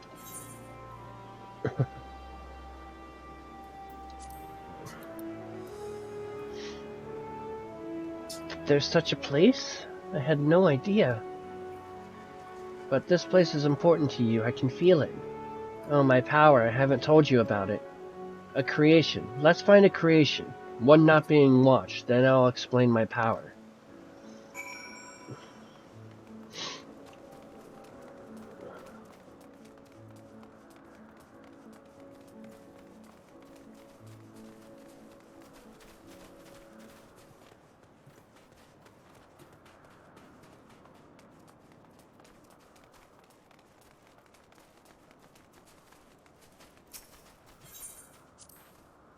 Spriggans? What are Spriggans? Oh no, we call them Orii. If there's many, if it's just one, we say Orias. They're so cute, they can be naughty. Sometimes they run off with concept crystals and Hermes has to run after them.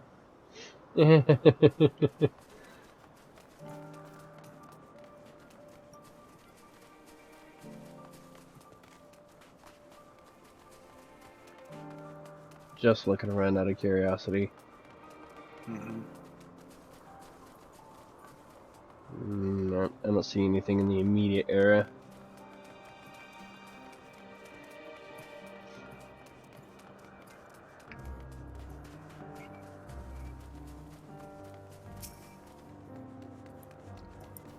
Motionless bird.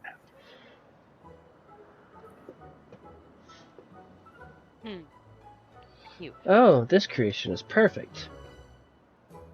But I don't remember seeing it before. Perhaps it's new? Anyway, I'll try reading its mind. That's my power.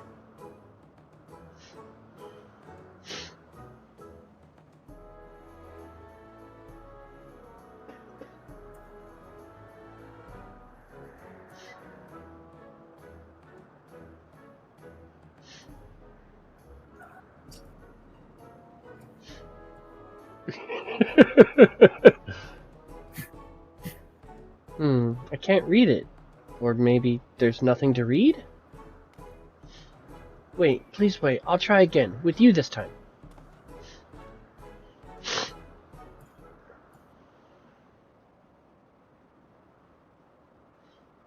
Greetings. Can you hear me?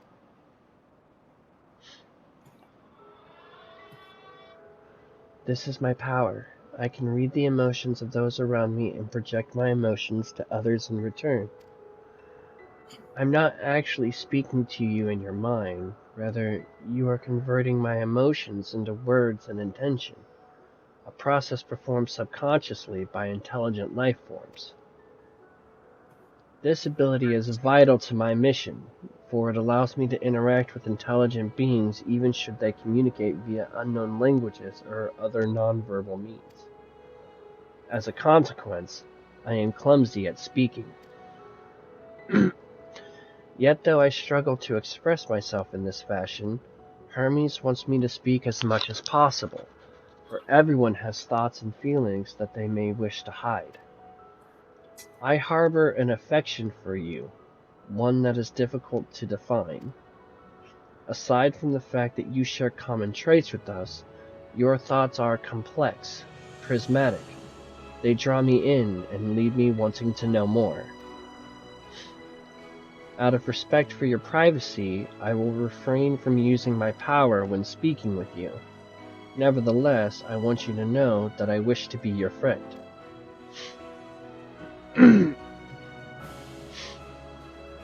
Did you hear me? Good. Now it's my turn again. So, what are you good at?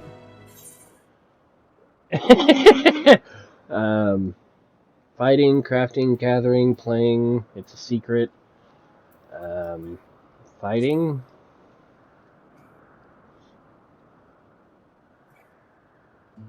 Oh, fighting. That must mean you're strong. Hermes is strong too, but he doesn't like to fight, even when creations fight him. Like, I'm still not sure what that means. That's okay, kid. Neither do I. I think we might be bothering it. So, the bird must be stupid if she can talk to intelligent beings and she can't talk to the bird. Let's keep going. We'll go and see Wanthei next. She's usually in a small building, one on the west row. Boom, boom, boom, boom, boom.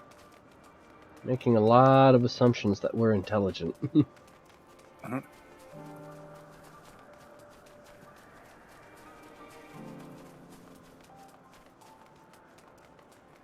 Nope, not that one. This one, maybe? Oh well, visited medium, and I see you've brought a friend today. Greetings, your thing. An apple. Could you make me an apple? The kind Hermes likes, covered in syrup. I want to share it with Strife. A candied apple? Hermes is certainly partial to them, but you know you can't eat me, Tian. You weren't made to do so. But I like it too. It may seem that way, but it's due to your ability to share others' feelings. You've taken Hermes' likes for your own. In any case, I can't prepare an apple right now, but I'll bring one for Hermes soon, I promise. I'm sorry, Strife. I wanted to show you my favorite thing, then I could ask about yours, but I failed. Give it to her. She tried. Ooh, that's what you like? Yes, I can feel it, your joy and happiness. What is it that I like, though? It makes me happy too. Thanks for sharing it with me, Strife. Well, we've walked and talked a lot. Maybe Hermes has finished talking too? Shall we go see? Yes, let us go see the disaster that has erupted.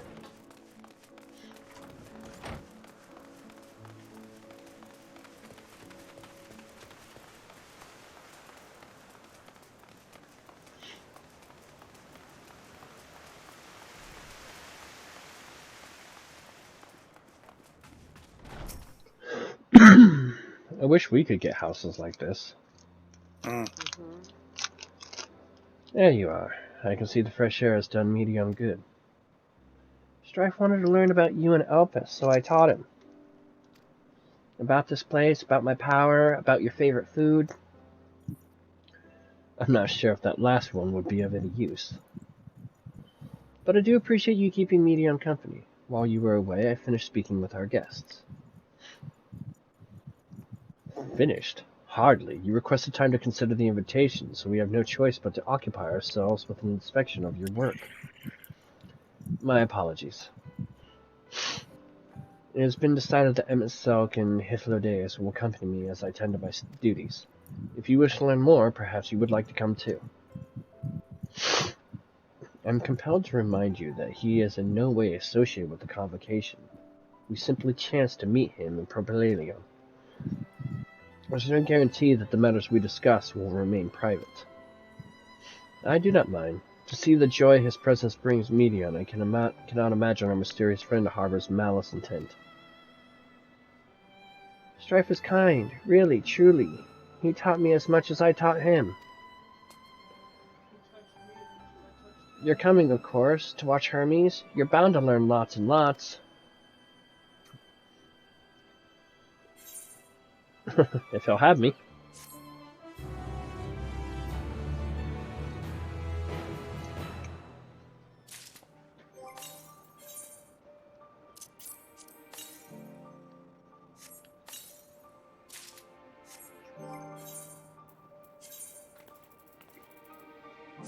The fancy looking top piece I have now.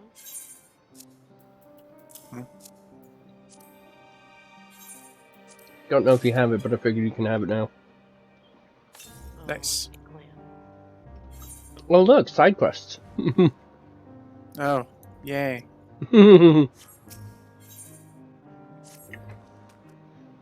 If everyone is ready, there are a few creations I need to check on. First, we shall return to the spot where we found our wayward ambystoma.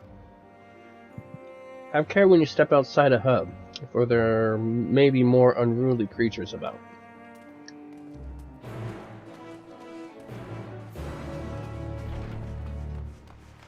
Axolotls.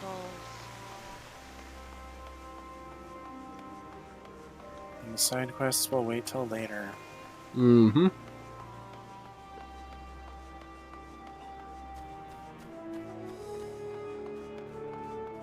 You know, it's kind of nice to just stroll through here with a magical chair, being lazy, bouncing along. No, I'm not even going to say anything. What? What?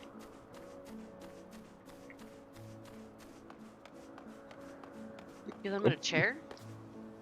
Nope, apparently I've already hurt one person's feelings today. I'm not going to risk another. You think you're gonna hurt my feelings? This here is a new species, Petaluda, we've recently set loose. It has been doing very well, managing to maintain a stable existence thus far. If it can see its observation period to the end without issue, we shall release it into the world. Tell me, do you know the difference between living beings and arcane entities? It is the presence of a soul, yet the soul isn't something you can choose to have at will. No, it manifests only in those beings whose forms adhere to the laws of creation, that can endure on their own. Beings that do not fulfill this requirement, such as those spontaneously born of magic or natural phenomena, do not have souls. No matter how much it might resemble flora or fauna, if it lacks a soul, then it is considered an arcane entity. So you see, it is not for mankind to decide what is living. That domain lies beyond our manipulation, and it is hubris to assume otherwise. But come, let us head to the nearby beacon. I've received a report that arcane entities have gathered there.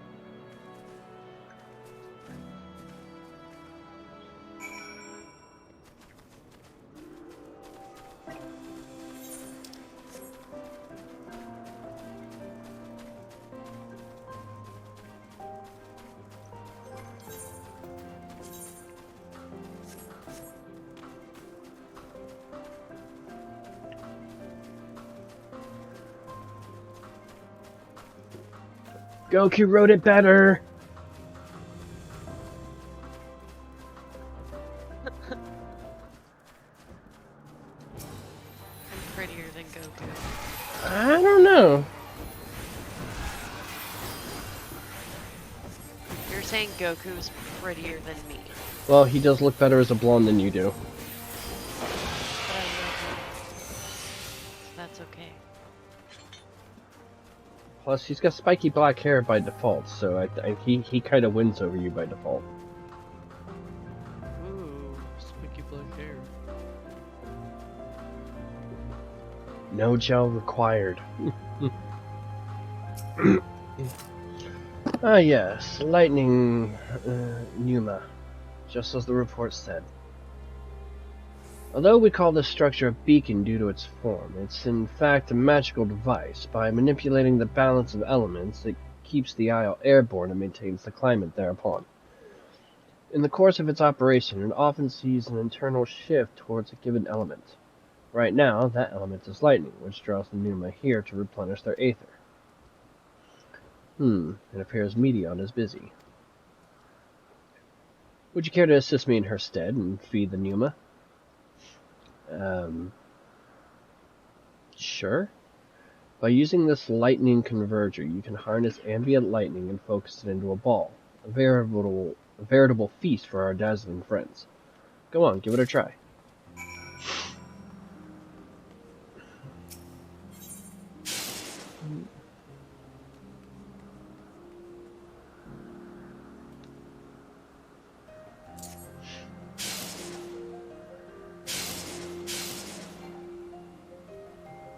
Target missed.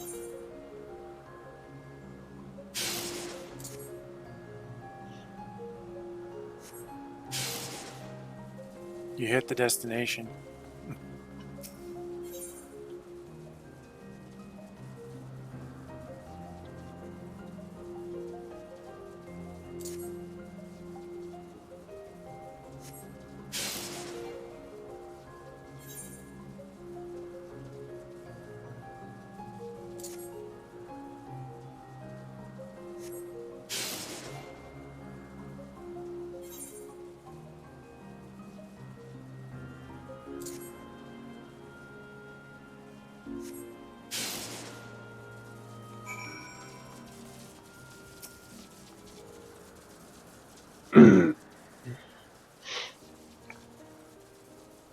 Perfectly done, Strife. Look.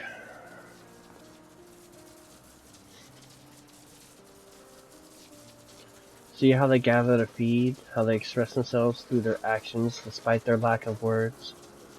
Speech is not the sole defining characteristic of a thinking, feeling creature, nor is silence an indication that you do not possess these qualities.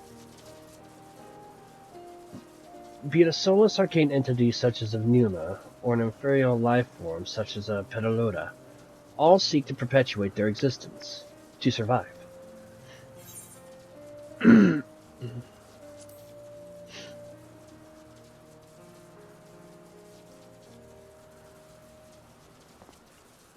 A good question. I can answer it from a theoretical standpoint, but it ultimately falls to the Bureau of Architect to pass judgment.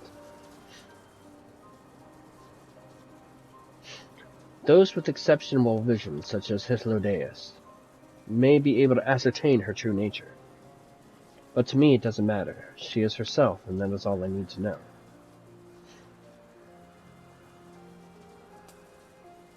Oh, you're finished already? I'm sorry I was in the way. Not to worry, my dear. They missed nothing of note, and we still have plenty of work for them to observe.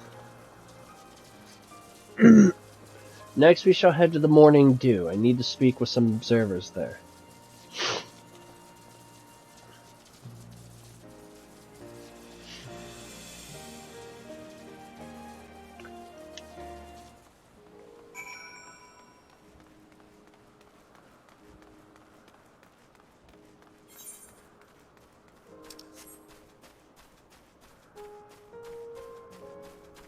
Ooh, we get to cross to another aisle.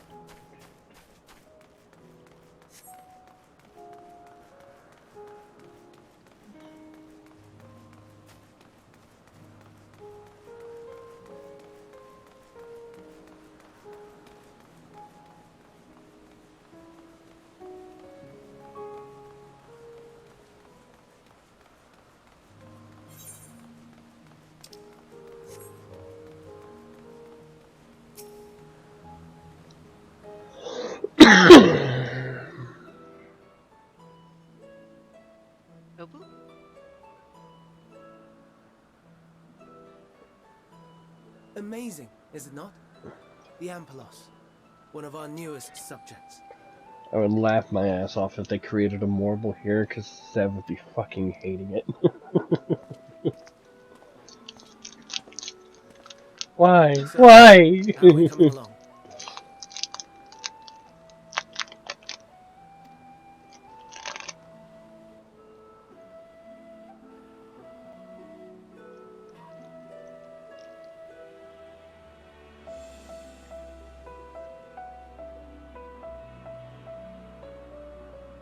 Flowers.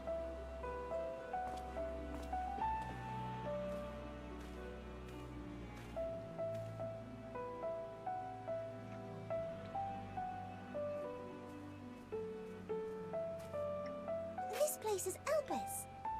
Those flowers. Elpis. Yeah, Seb doesn't like Morbles. Entelekis. Like me.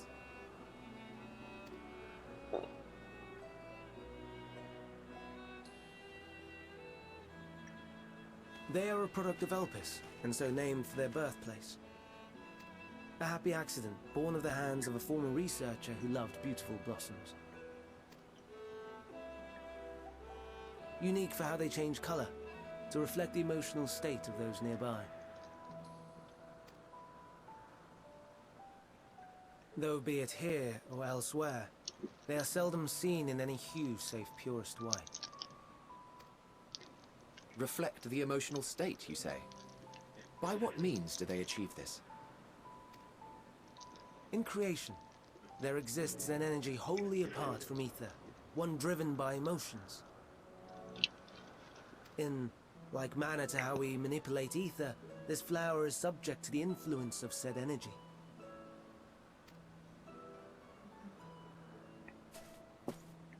While it has no will of its own, it is sensitive to the prevailing emotion in the vicinity, and reacts by altering its color and vibrancy.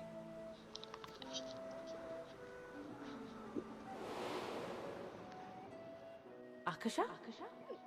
It is one of the unseen energies defined by Harnish alchemical theory. Though a gross oversimplification, some describe it as an essence influenced by feeling.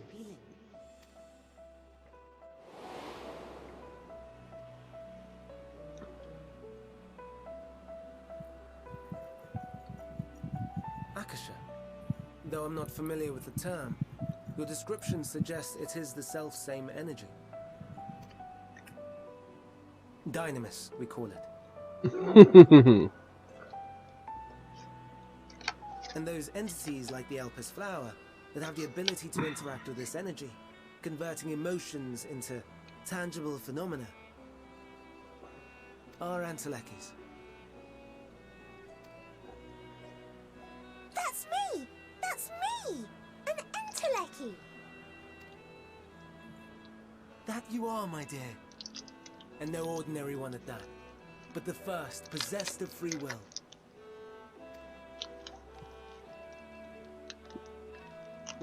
Wait, a form of energy other than ether? Dynamis? I've never heard of such a thing.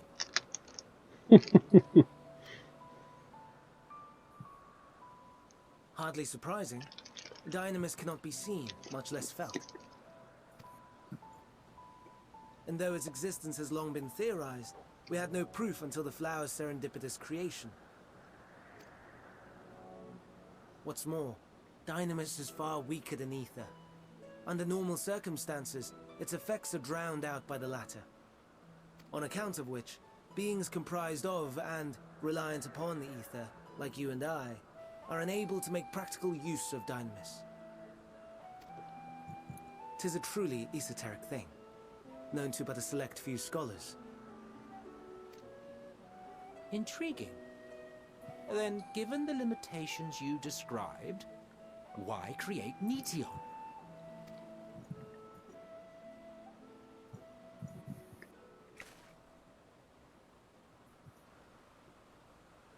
Our star, Aetheris, is especially rich in ether, so much so that its name is derived from it. However, When we consider all energy in existence here and in the vast space beyond, Dynamis may account for as much as 68.3%. The more abundant form by far. Were we able to control it, we could open the door to limitless possibilities. 'Tis not unlike a gently flowing stream, unable to break through the dam of ether barring its path. But if we could imbue the stream with the vigor of a raging river...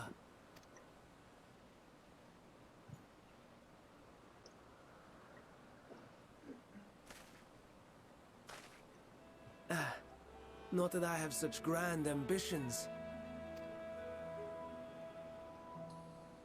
Nay. I merely wish to create a being that could traverse the great expanse.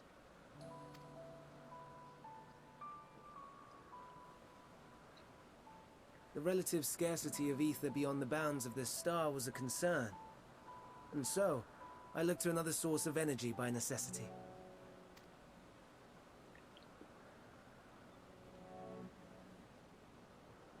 That being Dynamis. No wonder her ether is so thin. Precisely. Yours is thin too. Like an enteleki. Like me. So, are we the same? Intelekis. Sure, I don't see why I couldn't be one. Well, I have been known to transcend my limits with nothing but determination. If I'm thin, it's because I myself didn't do a proper job! Oh god, do I really want to throw him under the bus like that?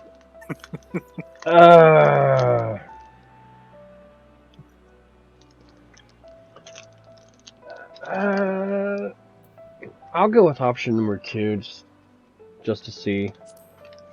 That's what I went with. I was gonna go with throwing Emmett Selk under a bus. That sounds more akin to the desperate flailings of a wild beast when facing imminent death. Why? Doesn't that sound familiar to what you did, Emmett? A deficit of ether alone does not an enteleki make. It would, however, make it easier for you to interact with Dynamis. And limited though its influence may be, this quality could prove the difference between victory and defeat. You do well not to underestimate it.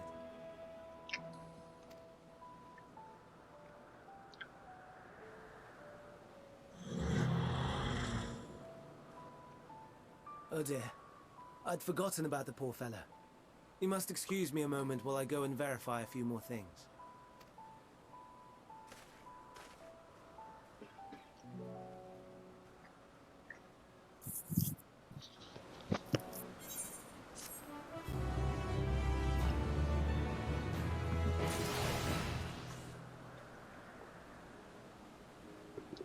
This feels like an educational experience versus, you know, how do I save my life in the world, people I care about, yada yada yada. Their greatest contribution. Not that I or anyone else would be able to make use of it even if we knew, but it irks me to discover that there is an entirely different form of energy, and no one told me. That personal annoyance aside, Hermes' knowledge is undeniably impressive. Given that there are none among the 14 who specialize in the Celestial, he would be a welcome addition. Assuming he can be persuaded to join, that is. I still can't understand his hesitation. Why did you join the convocation? You wish to know why Emmett Selk was chosen for the convocation? I should be glad to share this tale. It began when... Not another word! Oh. Unless you've forgotten, we're here to learn about Hermes, not me. My misspent youth is not your concern. No. You can't do that! My apologies for the wait. I have inspected the empleos to my satisfaction. All is well with the creature, and I dare say it won't be long ere it is released under the world. The other creation, however, reportedly isn't faring very well. The Charbidus. That is what we shall tend to next. If you would follow me, my friends, we shall return to the main island and head north.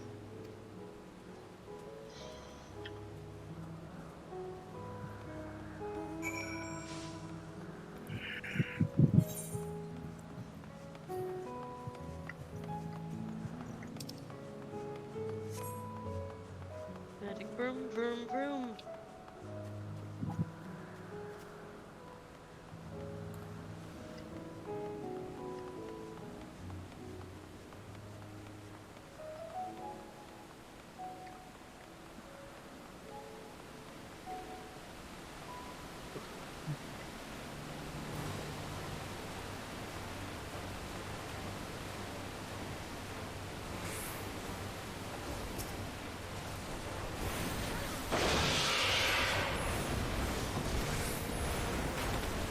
Boom, boom, bird. Chicken? You threw fire at it, right? Mm-hmm. I did. We got chicken?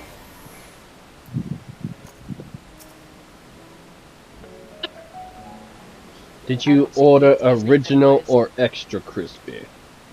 Just as long as there's no seasoning, I can't taste it anyways. I understand there's a problem with one of the Charbidus. Yes, that's right.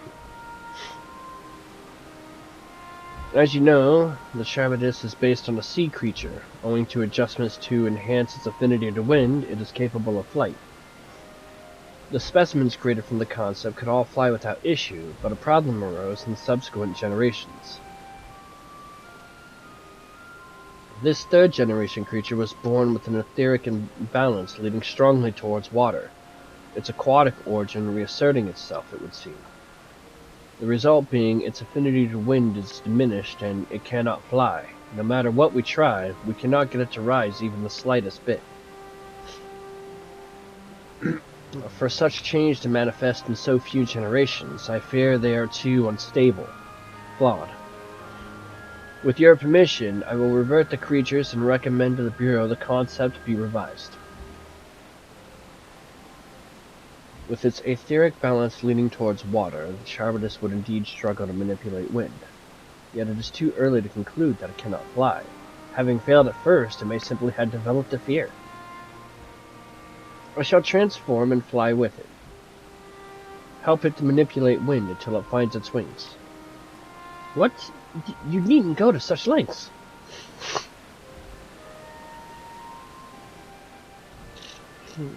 You don't know?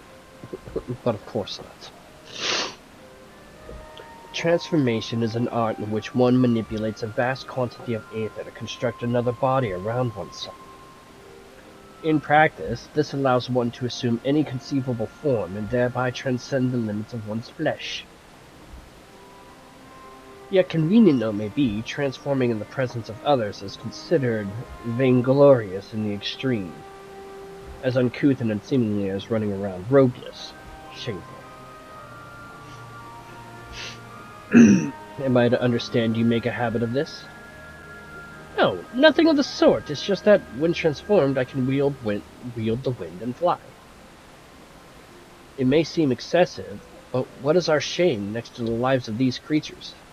They deserve a chance, and we owe it to them to do all in our power. Be that as it may.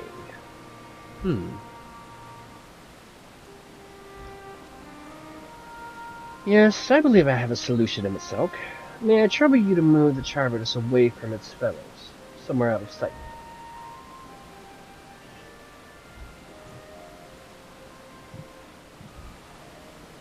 Meanwhile, I'd like the rest of you to help me prepare here. What mischief are you scheming now? No mischief, I assure you. I would but spare you the need to report to your colleagues that Hermes committed an indiscretion. You have little faith, so have a little faith and run along.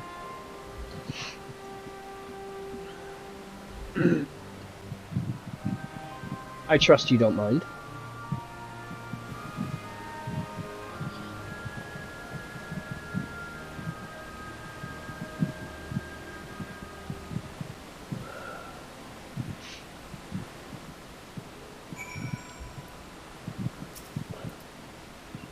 Emmett Selk is out of sight.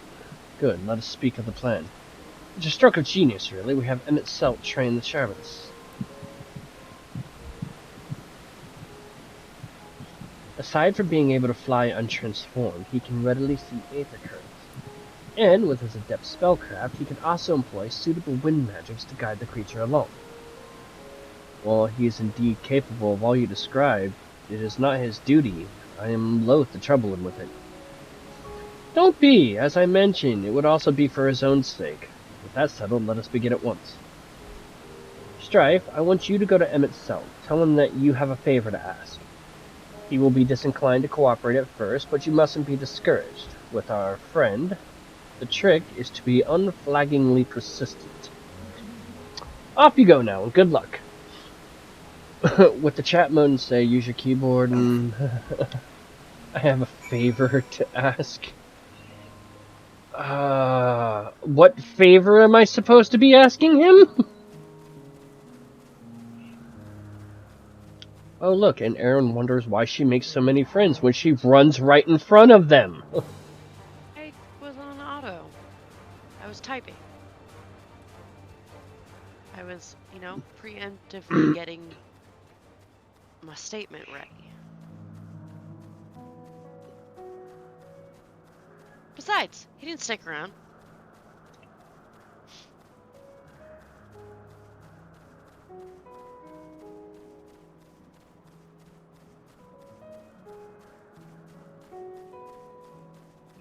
Yeah, Opus is pretty nice. Quite.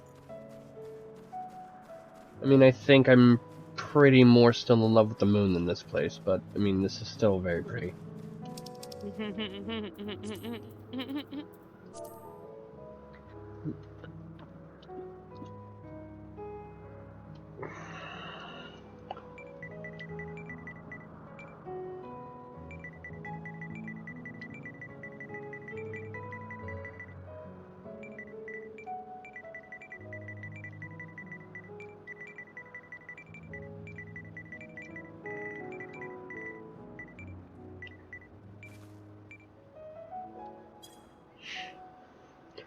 Oh, no you don't. I'm not lifting a finger. I don't know what Hythlodaeus is up to, and I will not be made to know. I refuse. If Hythlodaeus is to be believed, relentless assistance may serve to wear down the ever-weary Emmett Selk.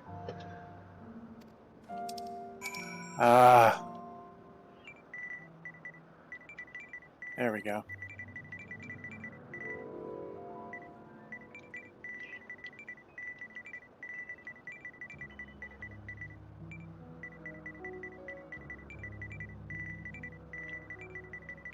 Oh, it's called the Charybdis.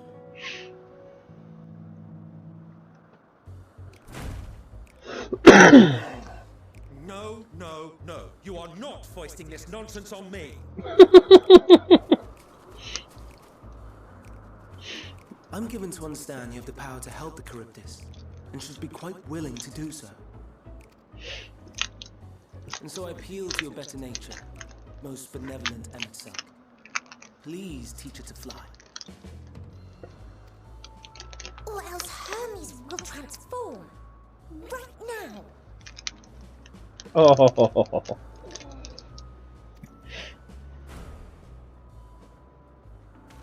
Now, there's no need to go quite that far. Altruism is its own reward, as I'm sure he would agree.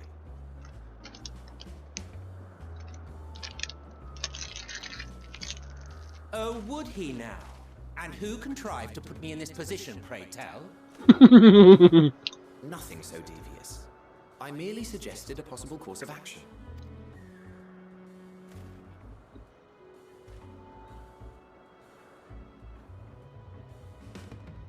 Please, Emmett Selk. Please.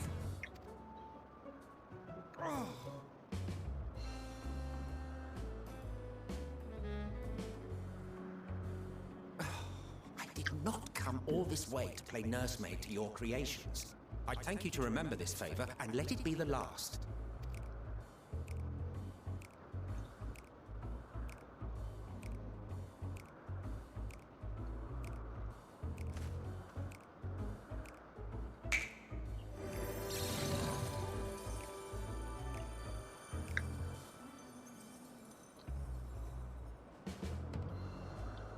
will aid it once it is taken to the air. It falls to you to shepherd it skyward.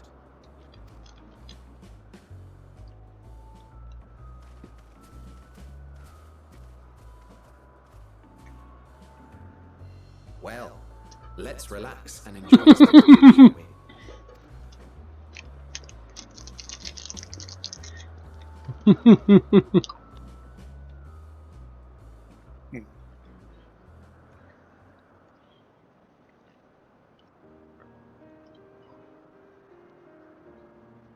You were wondering why Emmett Selk joined the convocation. Truth be told, he wasn't the first choice for the office. I was, on the strength of my ability to see ether. But I declined the offer. For though my vision is exceptional, I am pedestrian in all other aspects. Worse even, quite abysmal when it comes to manipulating ether, for example. Couldn't transform even if I had a mind to do so. What good is the ability to perceive a problem if one cannot act to address it? Emmett Selk has no such shortcomings. He excels in vision and manipulation both, the latter to an extraordinary degree. If there is a mage more powerful, I do not know of them. Thus did I recommend him for the office in my stead. And I wasn't the only one. Far from it. Countless others vouched for his skill and character. People the world over, to whom he had previously lent a helping hand. Oh, how surprised he was. Claimed he hadn't done anything remarkable for anyone. Modest to a fault. He deserved every bit of acclaim he received. Yet he may well have gone unappreciated were it not for a mutual friend. A singular soul who can't help but involve himself in the business of others. Where he walks, excitement is certain to follow. His antics irritate Emmett Selk to no end. But much of his grumbling stems from genuine concern.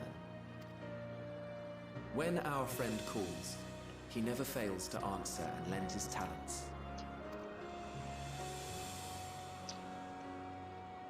And in the course of doing so, he himself came to be recognized and respected by those around him. I see. They are truly remarkable individuals, and I'm proud to call them friends. To help them realize their dreams. This will be my greatest contribution to our world. And when they have fulfilled their respective purposes, so too shall I have fulfilled mine. And together we may return to the star.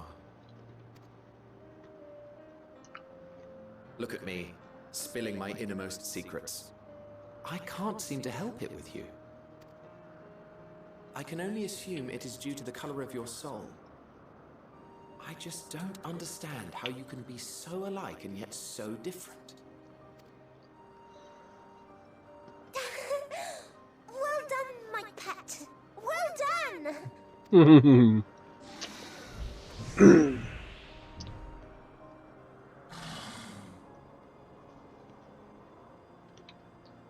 Ah, yes. I dare say the Charybdis will be fine here on.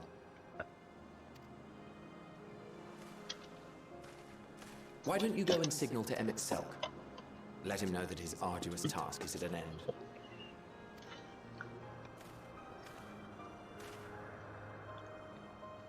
Sure. I'll go tell him. Like he really wants to hear it from me.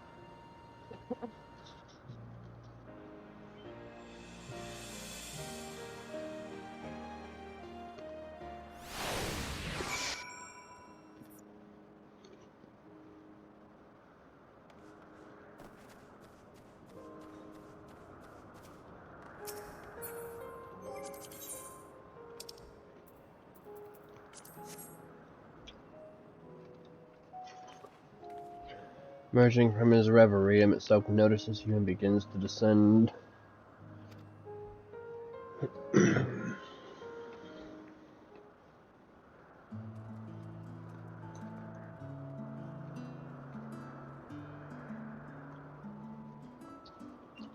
I have no words to express my gratitude. Thanks to you, Trabidus has learned to fly.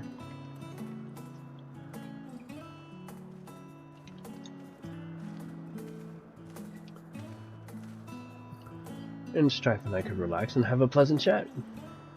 I'm sure you did. The creature needed some small assistance at first, but soon it was flying more or less on its own. I doubt you will need to repeat the lesson. That was truly impressive.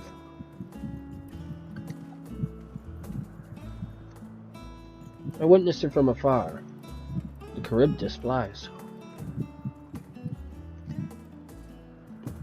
Indeed, with this we've proven that even a creature with skewed etheric balance is capable of flight. Though we helped it achieve this, the Charybdis is a herd animal. They may well aid their struggling kin in like fashion if and when the need arises. Keeping this in mind, I bid you continue observing them. That is what you want. But if I may say so, rather than hoping an idealistic possibility comes to pass, would it not be simpler to have the concept adjusted? That way we could guarantee that anomalies such as this specimen are never born in the first place. These creatures are already here. We will spare no effort in giving them a chance to survive. As you wish, Chief. As you wish.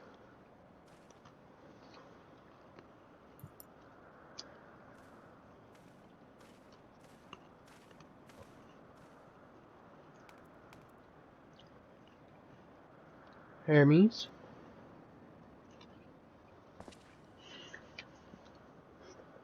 I'm fine. Don't worry.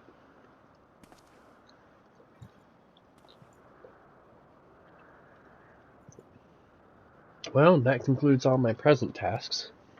Let us return to the Agnorisis for now.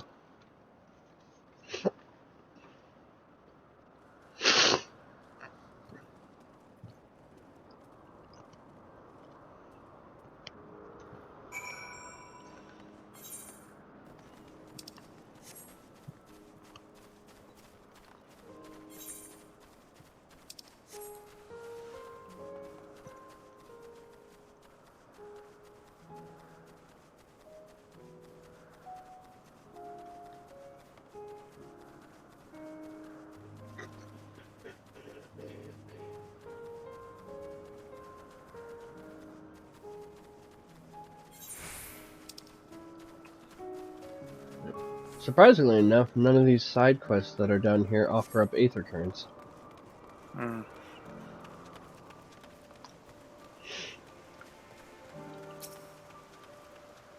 What? Want to apologize for forcing me to help, do you? Save your breath. You didn't force me to do anything. I merely chose the most expeditious way to have done with an impediment to our business.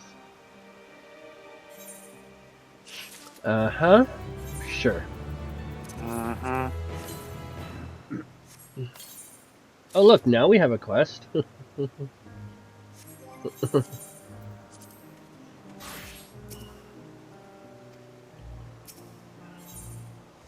Aether to aether.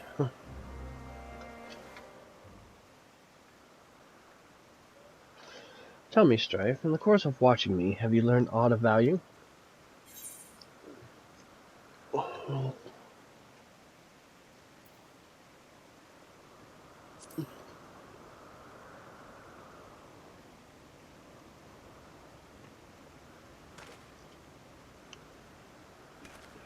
Dynamics, you say? Curious that such an obscure phenomenon should be of that interest to you.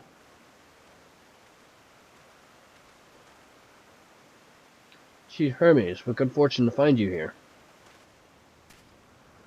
Is something the matter? The Iokuan, I'm afraid it's done it again.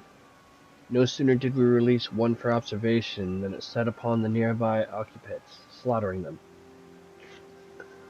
Was the creature hungry or somehow provoked? I just fed them myself, and the occupants were keeping a wide berth. It is the nature of the Iokian that is to blame, their innate viciousness. Temperament aside, it is an outstanding creation, perfect in form and function. Though it may not be suited for release, I have no doubt that the Bureau will accept its concept for preservation.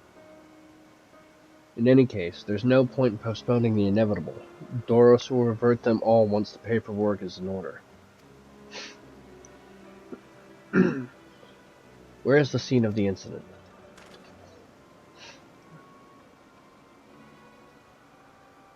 Just off the path to the 12 Wonders. As you make your way, you should see it on the left. I don't know if Doris is still there, however. Hermes, wait!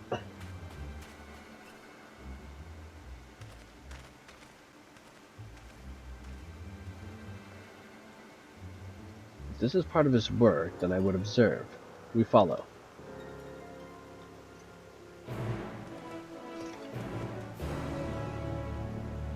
Running in tandem with Asians, that's a weird concept.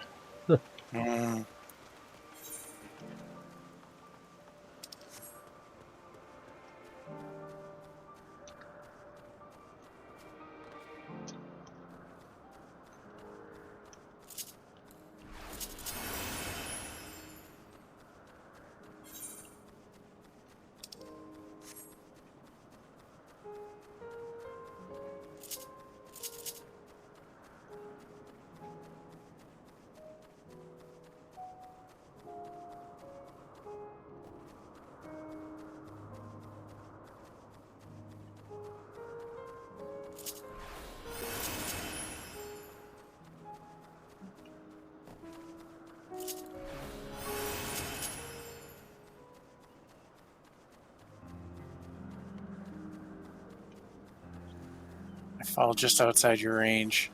The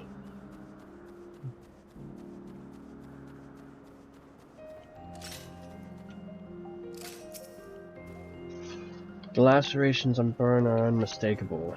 The Lycaon was indeed responsible. But the creature is nowhere to be seen. Doros must have taken it away. The man makes his base at the 12 Wonders. I shall go and seek him out there. I myself and I will search the air for good measure, just to make sure the Lycaon did not escape. My thanks. Let us meet at the 12 Wonders when you have finished. I will go on ahead. Please follow with Strife. Come, it's down this path and over the bridge.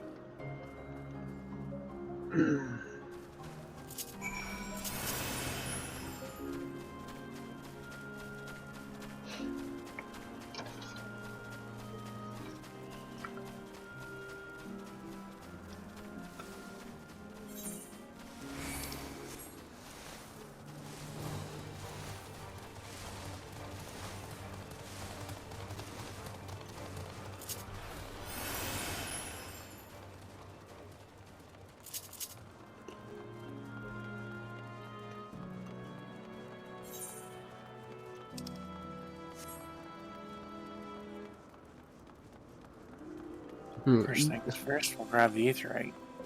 We already grabbed this one, I think. I didn't. The 12 Wonders. No, I didn't grab this one either. That was Potent Oinks.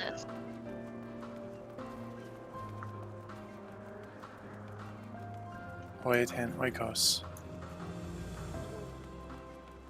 Hey look, it's a Nightmare Pegasus! Yep.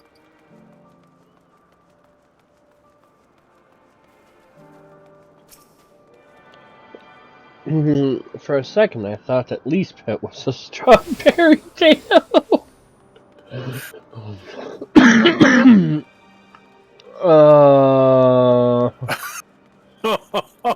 Oh no.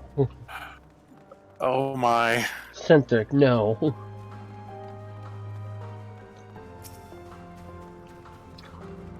There it is, the 12 Wonders. Hermes is looking for Doros. Let's look for Doros too. He's a man with long blonde hair, I think. I'll know him when I see him.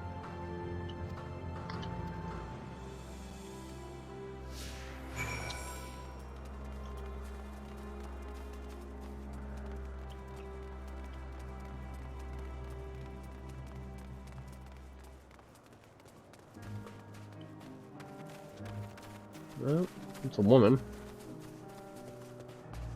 Dark-haired.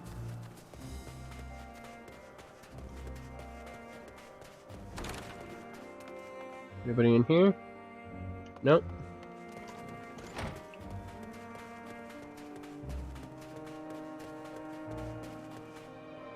Nope.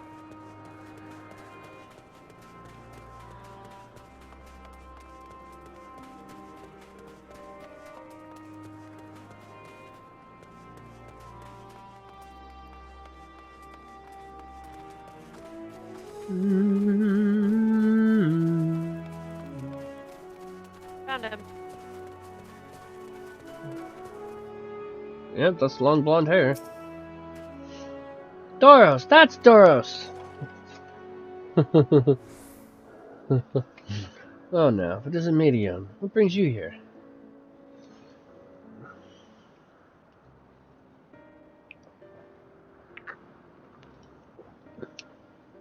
Oh, I thought I heard familiar voices. I didn't realize you two had decided to help me search for Doros. Thank you. You're in charge of the Lycan ones, I believe. Where are they now? Out in the fields in restraints. Frenzied as they were, I couldn't well return them to Kidus. Once I've submitted my report, I'll see them reverted without delay.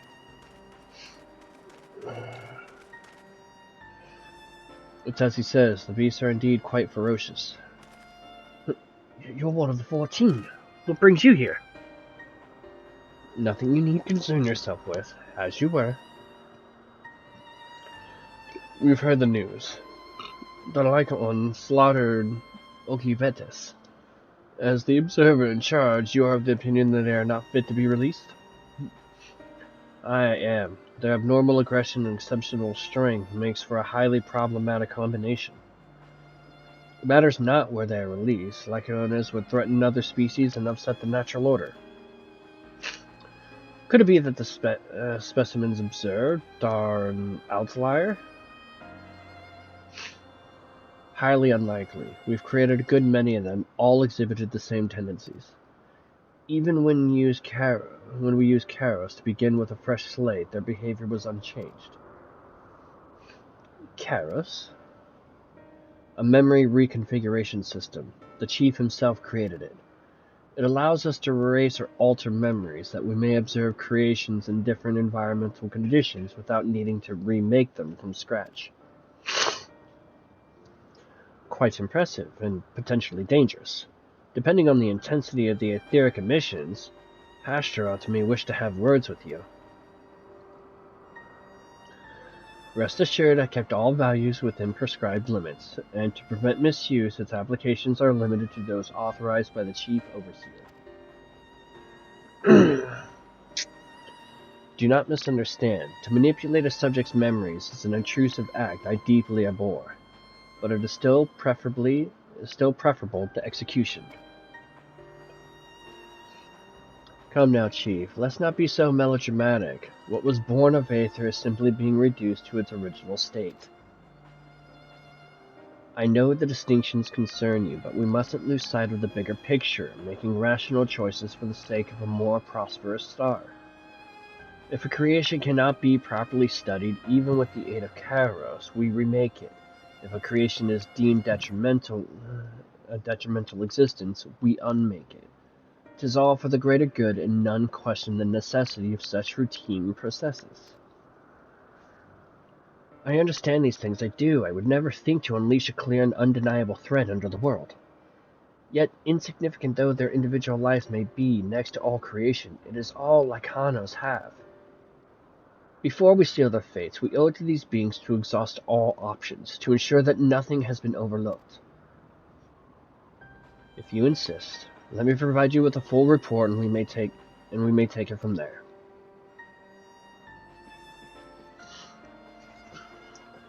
Would it be possible for us to attend the discussion, that Emixelk may better carry out his duties? By all means. Hurry, show them to the meeting room.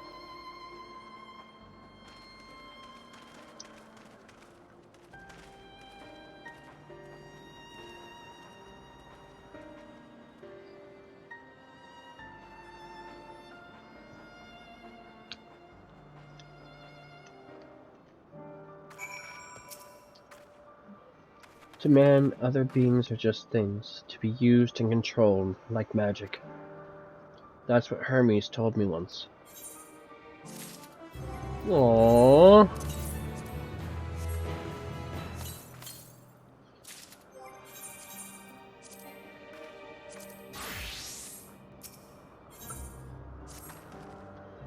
I fear this discussion may take a while, during which time... Mithion, are you feeling unwell? It's not me, Hermes, it's you. I won't go to the meeting, I'll stay with Strife. Loath though I am to impose, may I leave Mithion in your care again?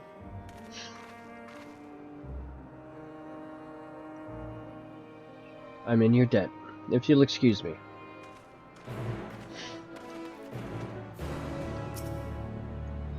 Can you help me with something, Strife? The meeting will make Hermes sad. I want to cheer him up with a flower. Hermes likes flowers the most of all the creations in Elpis. Most creations are expected to be interesting, or beautiful, or strong, better in some way, but flowers are different. They're designed to suit our emotions, what we feel and want to convey. Hermes likes that. I can't make flowers, so I'll search for one, and I want you to search with me.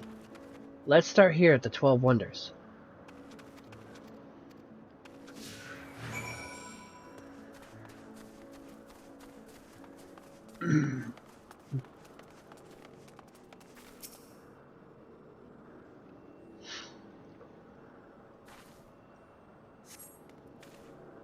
Vibrant purple flowers bigger than your hands adorn the tree.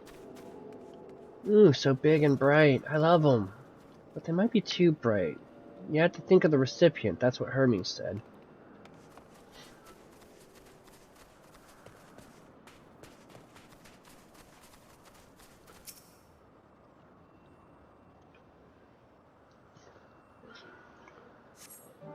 A tall, slender tree rises before you. You crane your neck to look for flowers.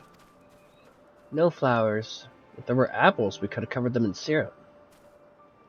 Let's head outside next. Don't worry, we won't wander far.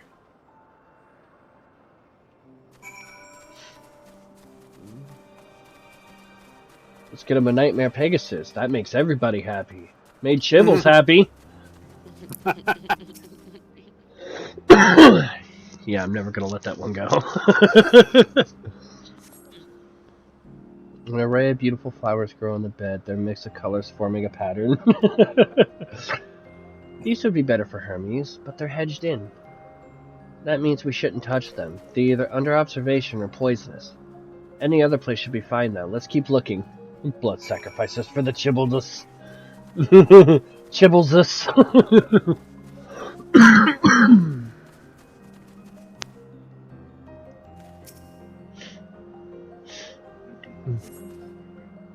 Set on a tall, thin stalk, this oddly shaped flower is mesmerizing in its undulations. Oh, a conion, a flower that can move. When Hermes wasn't looking, it shot seeds at him. Not a good gift, maybe. But you're good, Strife, at spotting flowers. We'll find something soon. Oh, look. I would give that to people. There's a marble.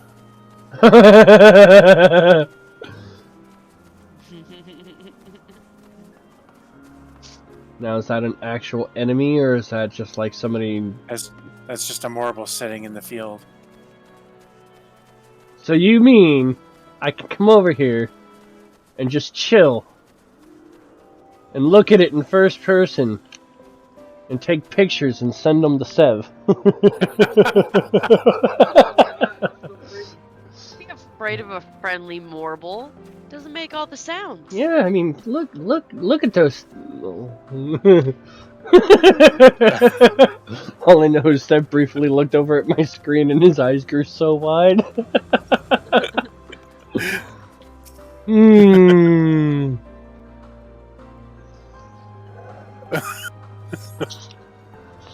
You spy nothing promising nearby. At best, common-looking grasses with some few tiny flowers. Nothing around here. Ah!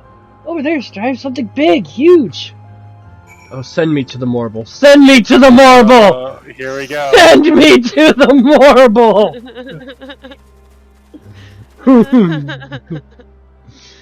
I bet Seb was happy about this. A terrible stench reminiscent of sodden old boots pervades the air. Without a doubt, the culprit is the marble-like creature before you. It's an Adonis. And it's called an Adonis! The things around its mouth look like petals, but the flowers are the orbs on its head!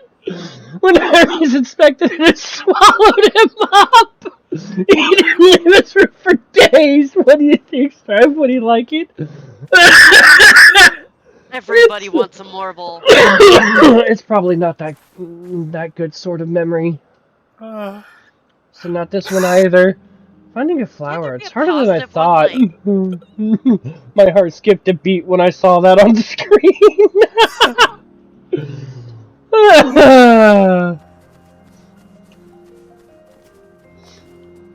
COVID doesn't kill Sev, but a marble can. Oh yeah. Hi. Oh my god. It's called an Adonis, of all things!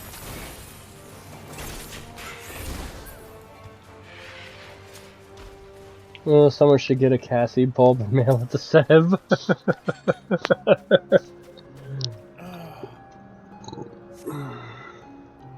Lush green fields stretch up before you, ending where the sky begins.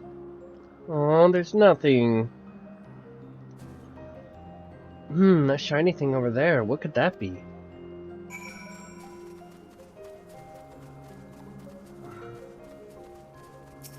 More Elpis flowers? Oh my.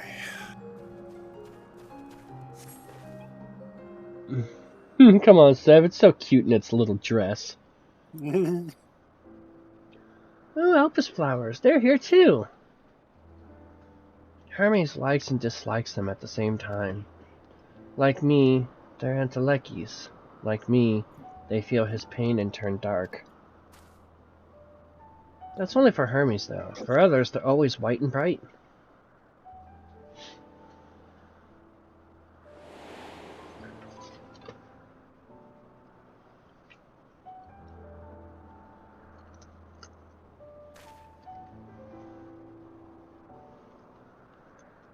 Truly?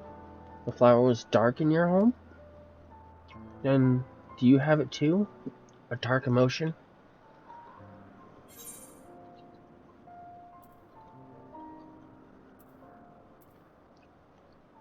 I dare say I have a few.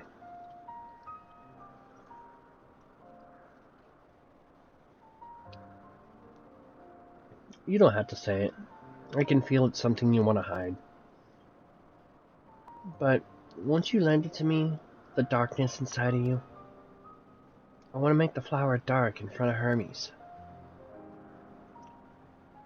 He has been in a dark place since before he created me. He needs to know that he isn't there alone, that others are sad too.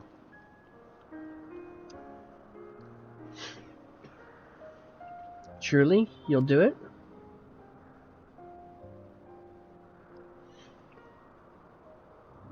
Thank you, Strife. Thank you. It means more to me than I can say. I can't wait to see how Hermes reacts. Let's go back and fetch him.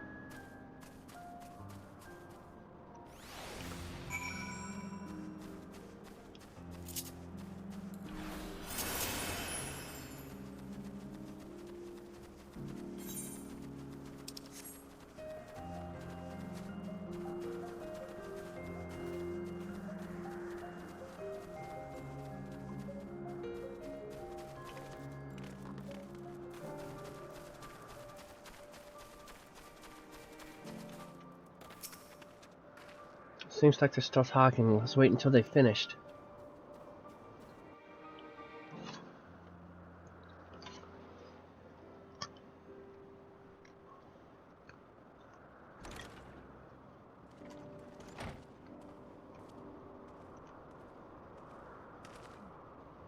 Hermes!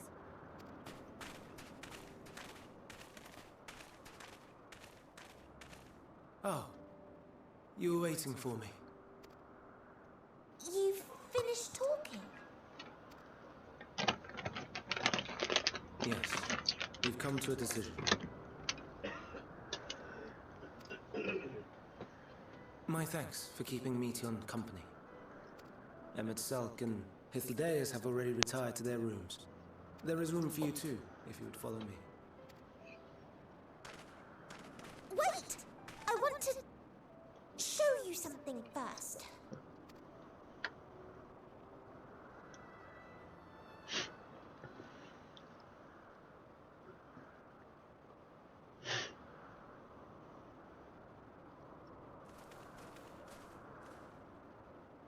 Elpis flowers? Go on.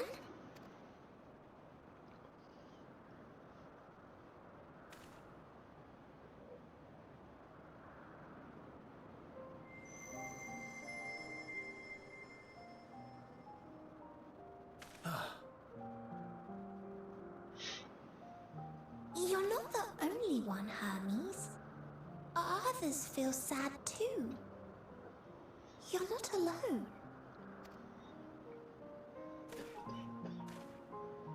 I see Meteon has shared much with you. They look pretty.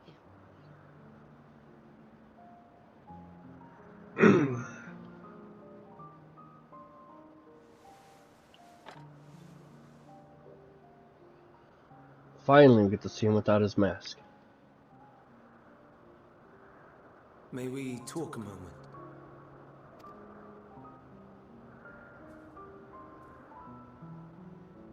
Ooh, fireflies.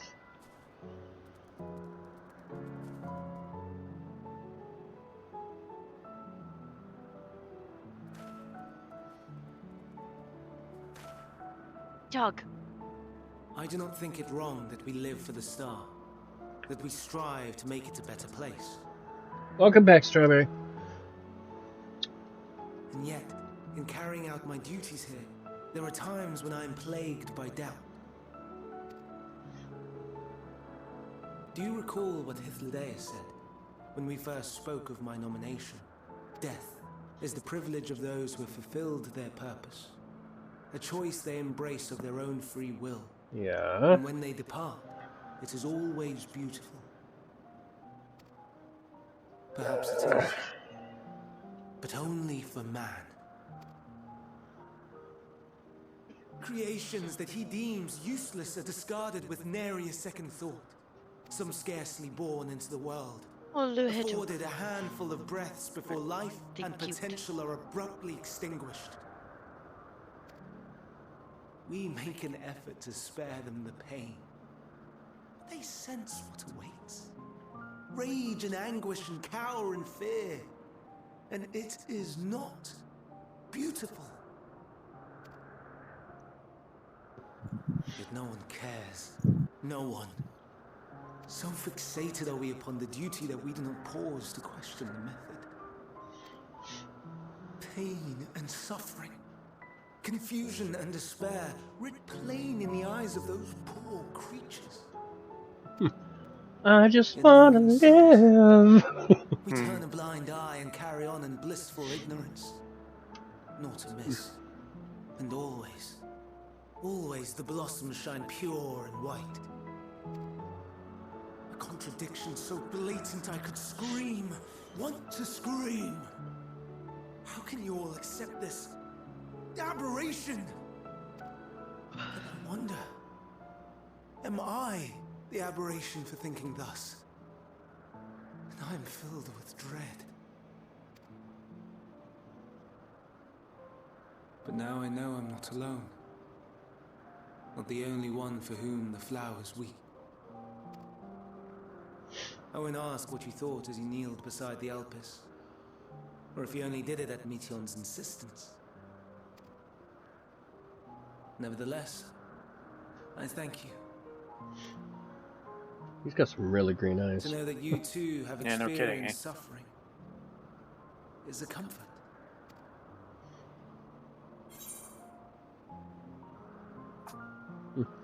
Well, I could tell you all about suffering, but I'm glad I could be of service.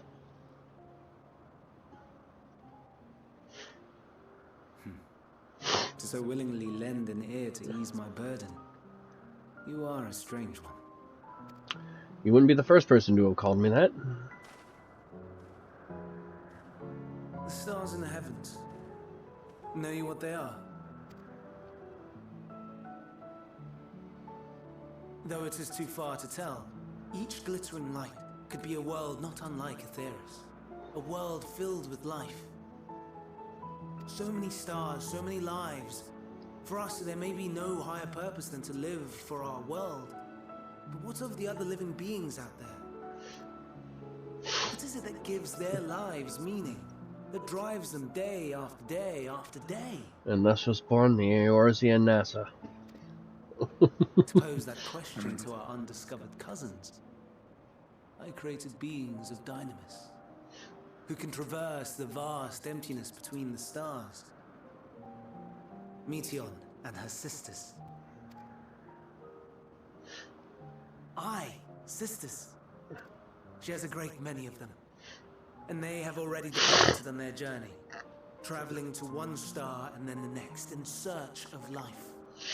As one might expect, exploration on such a grand scale is rife with difficulties, and thus far I've naught to show for it. Was it now, Strawberry? Faith that we will make some manner of discovery ere long. And when we do, I should be glad to share our findings with you, in gratitude for your kindness.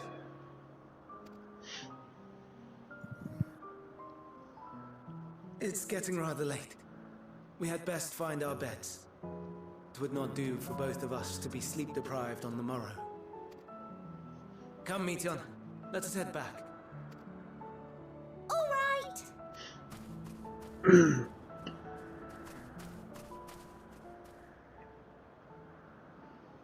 Uh-oh.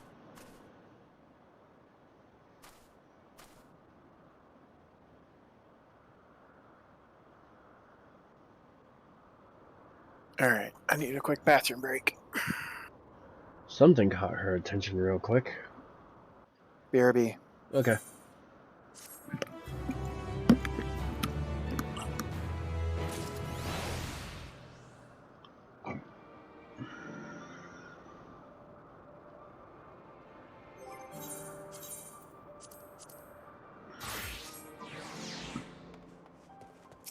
What quest number are we on? I think this is the last one. Oh.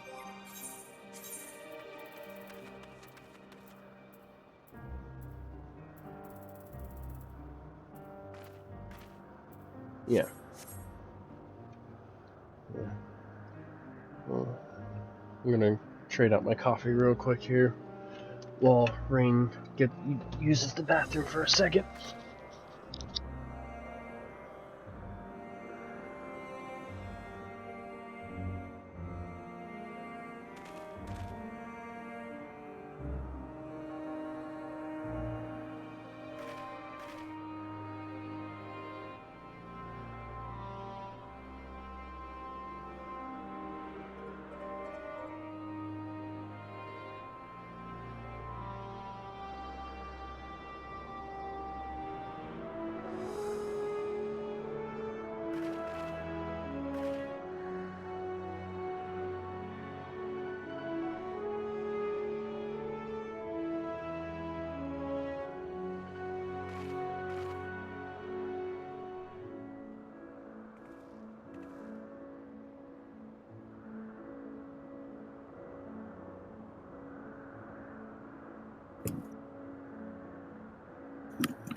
I think I heard a return.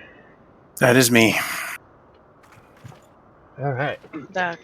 Alright, so this should be the last quest, according to my count. Welcome back.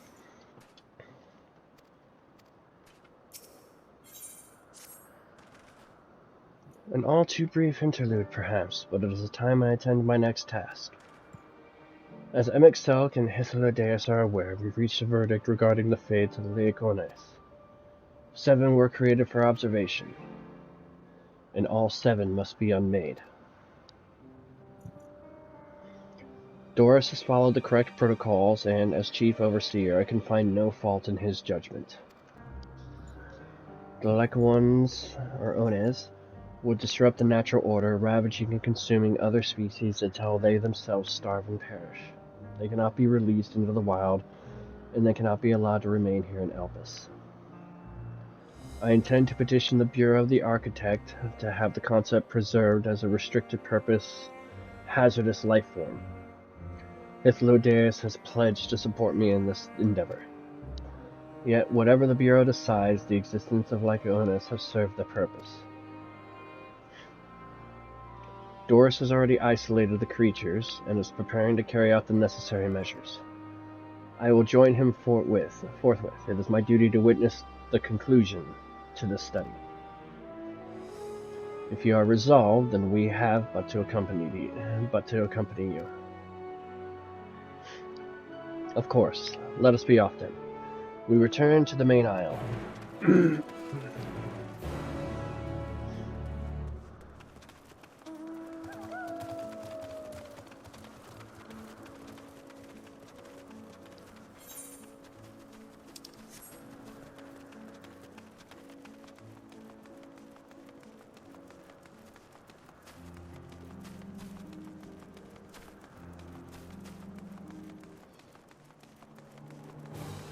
Eren made friends. I made a friend. One friend. And he won't last long. See, he already left me alone.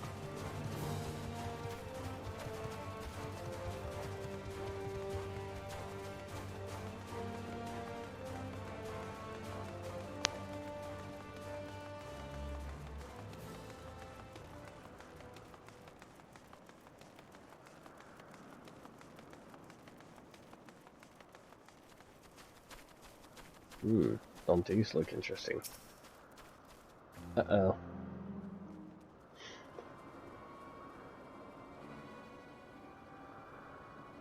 Doris, are you hurt? What happened here? They caught me off guard. I had them bound with ethereal shackles, but they became frenzied, even more so than usual, and broke free. I was able to stop 4. The other 3 escaped.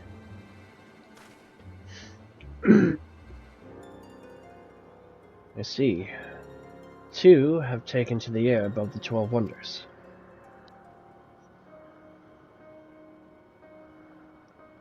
The last is up ahead, lurking in the fields. You and Strife handle that one. The pair in the sky you can leave to me. If this is how it must end, then so be it. I will render assistance to Emmett Selk, unneeded though it is.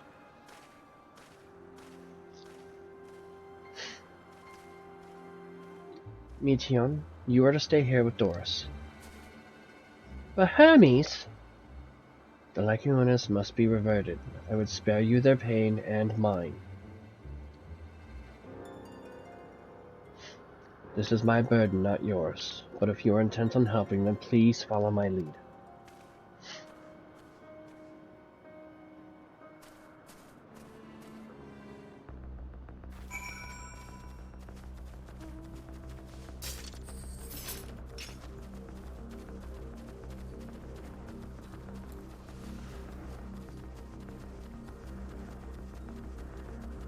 You're not a wizard, Eren. Get off the broom.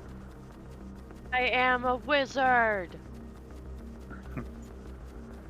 I cast spells. Boom, boom. Brr. I appreciate your help, and lament that it is necessary. There it is, our quarry, within striking distance at present, but if it feels threatened, it may well flee beyond our reach. Here is my plan. You will approach slowly in full view and draw the Lycaon's attention. Now I warn you, its abilities are as fiery as its temperament. Once it spots you, it will unleash orbs of flame. But fear not, by my measure you are more than equal to the task. Withstand the onslaught for a few brief moments that'll give me time to catch it unawares. Ready? Then let us begin.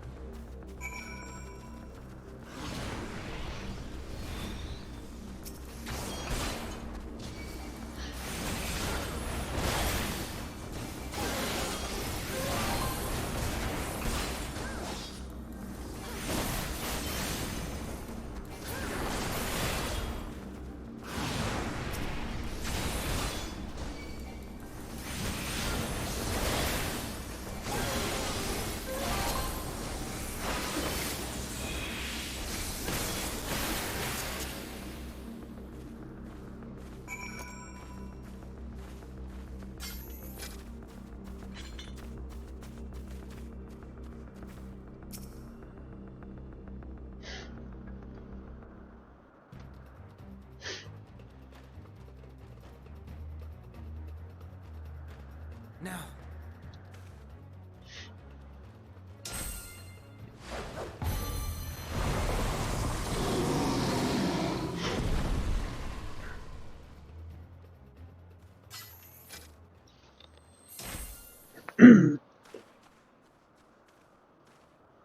Oh.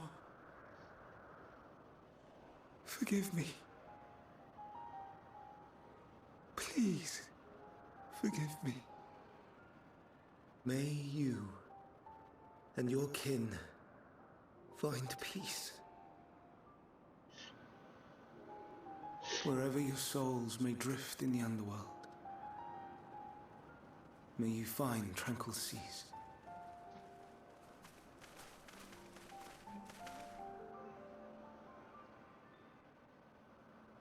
Be not forgotten, in concept endure, to reclaim form and one day live again. Serve not the star, or any purpose save your own. Live again, if that be your desire.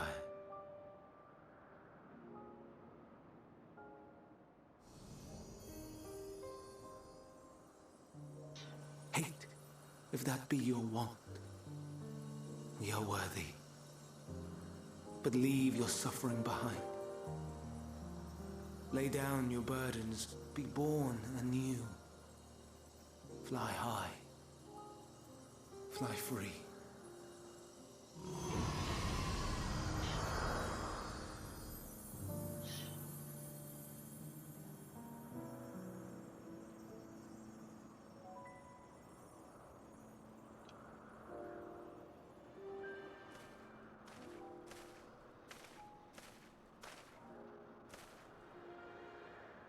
Join the convocation, Hermes.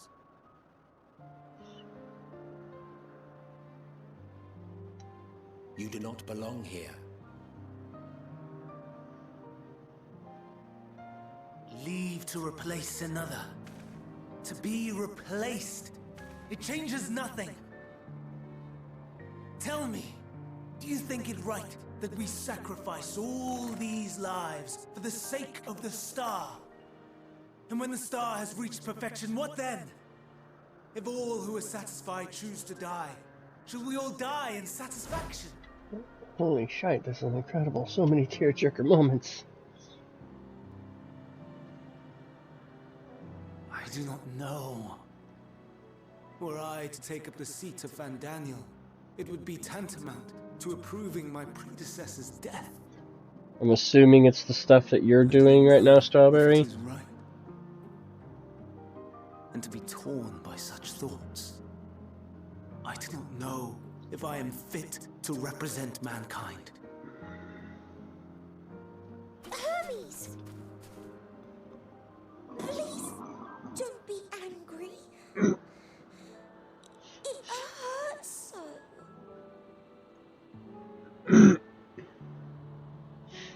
Oh yes, the stuff you won't be doing for a long time, it seems. If you would still consider me in spite of everything, I beg some time to gather my thoughts. Only a couple of months to torment Sev. Meanwhile, Hythlodaeus, I fear I must trouble you to attend to the others. 'Tis no trouble at all. Take as long as you require.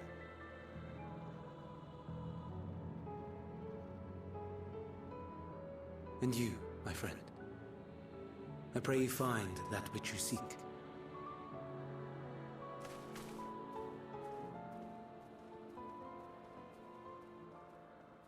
I expect we have some few matters to discuss. Shall we return to the 12 Wonders for a time? Aye.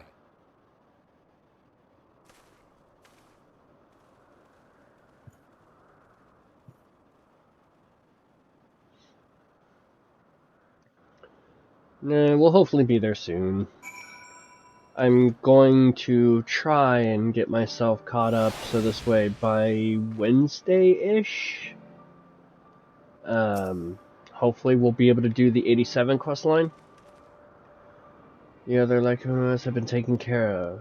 The incident is resolved and life in Elpis continues as normal. Or ends, as the case may be.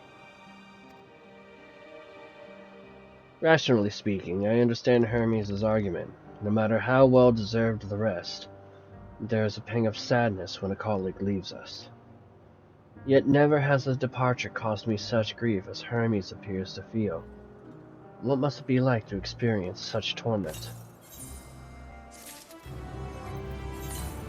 Alright. And that is the end of the 86 quest line. So we're up to the 87 quest line. So we got 87, 88, 89, 90. So that's 4 levels worth. So just for shites and giggles here. I'm not going to pay much attention to the names, locales, this, that, and the other. I'm just curious, like, officially, how many quests are we away from the end of Endwalker?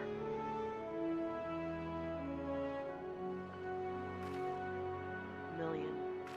Nah. That's just wishful thinking. 1,493. That's wishful thinking on your part. 1, 2, 3, 4, 5, 6, 7, 8, 9, 10, 11, 12, 13, 14, 15, 16, 17, 18, 19, 20, 21, 22, 23, 24, 25, 26, 27, 28, 29, 30, 31, 32, 33, 34, 35, 36. We are 36 quests away from the end of Endwalker, and if we can pick this up next Wednesday, the 87 quest line has 10 quests. So long as I'm not at work. So we'll be down to 26 here soon. Oh, so I will get on this and try and get everything caught up as quickly as I can. As you guys can see, I've already started making, since my chat box is blocked, I'll go ahead and drop that. Go ahead and move that so you guys can see. I've already started making progression, trying to get classes up. So hopefully it won't take too long for me to get them all caught up. So I don't know exactly where you are, Strawberry, but so, and let's not forget I also got a plethora of side quests to go through over here. So so that's gonna be fun as always. Nope. What the hell are you doing? Click. Give me the camera. There. So yeah. Oh, screw that teleport.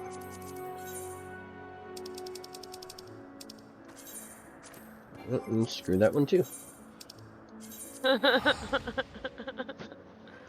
So yeah, so Strawberry is like 15 quests away, we're like 36 away. So yeah, hopefully if I can work this out right, we'll be good to go by Wednesday, maybe Thursday. Again, provided Eren is not working. But ideally that's the hope. It's doable. I'm debating I'm feeling on... better. I might make up time. Yeah. Missed. So I will get on that, and that's the plan, is to hopefully by Wednesday or Thursday. Again, I can try and get there by Wednesday and actually be good, but if Eren's not able to join us, we won't be able to proceed. So ideally the plan is for Wednesday or Thursday, but it's also going to come down to when everybody has the availability. Because I did notice we do have a dungeon in the 87 quest line, so we have to take that into consideration as well. So, what do you think now, Rayn?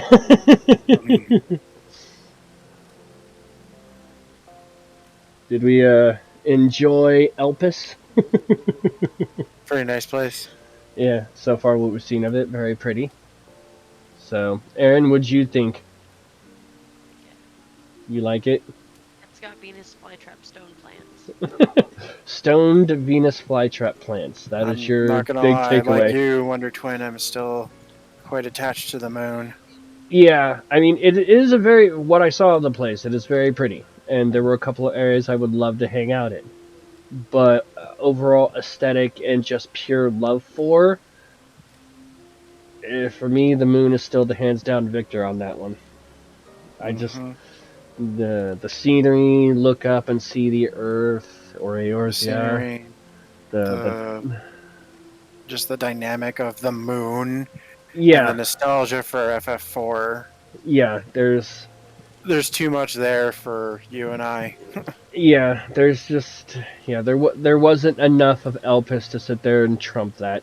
Now, we still have one other area to get to, so there's still a possibility that there's an area in this game that will make us second guess that, but just the overall feel, vibe, and everything in between, for me personally, the moon is my favorite area of this game, of this expansion so far. So, thank you, Strawberry, for flying us around to get our Aether Currents. You saved us some time on that one. That means all Eren has to do now is actually focus on doing side quests. Which... side quests? You know, the things that offer up experience, maybe sometimes some items, you know, maybe optional dungeons. Yeah, I actually do them because they're beneficial. I mean, some of them are just kind of garbage. Yeah. That's why they put the blue plus sign on the important ones. Yeah, but see, for somebody who's working all the classes, extra experience in any capacity is not garbage. I mean, dungeons are faster. Yeah, but I also like having a clear map.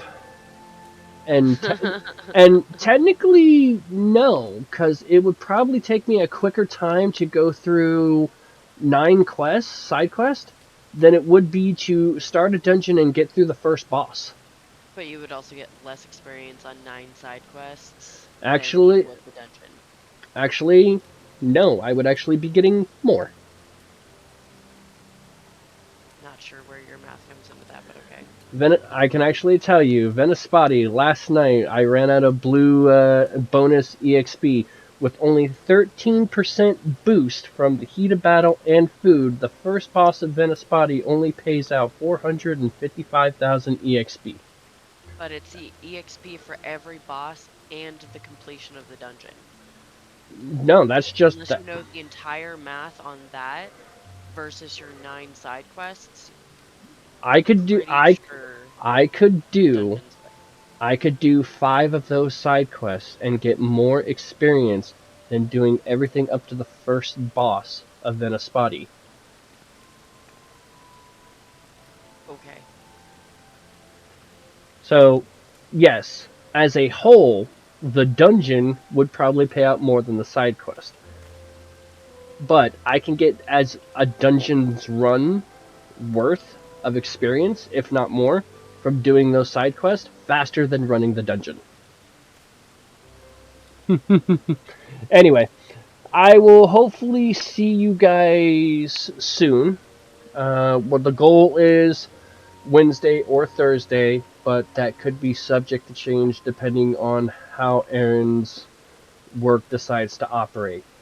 Um, I will, again, I will try and post some type of update or announcement in the Discord channel when we're going live or when we're going to plan to do it. So, in the meantime, have a great rest of your night, guys. Thanks for sticking around and hanging. Hope you guys enjoyed.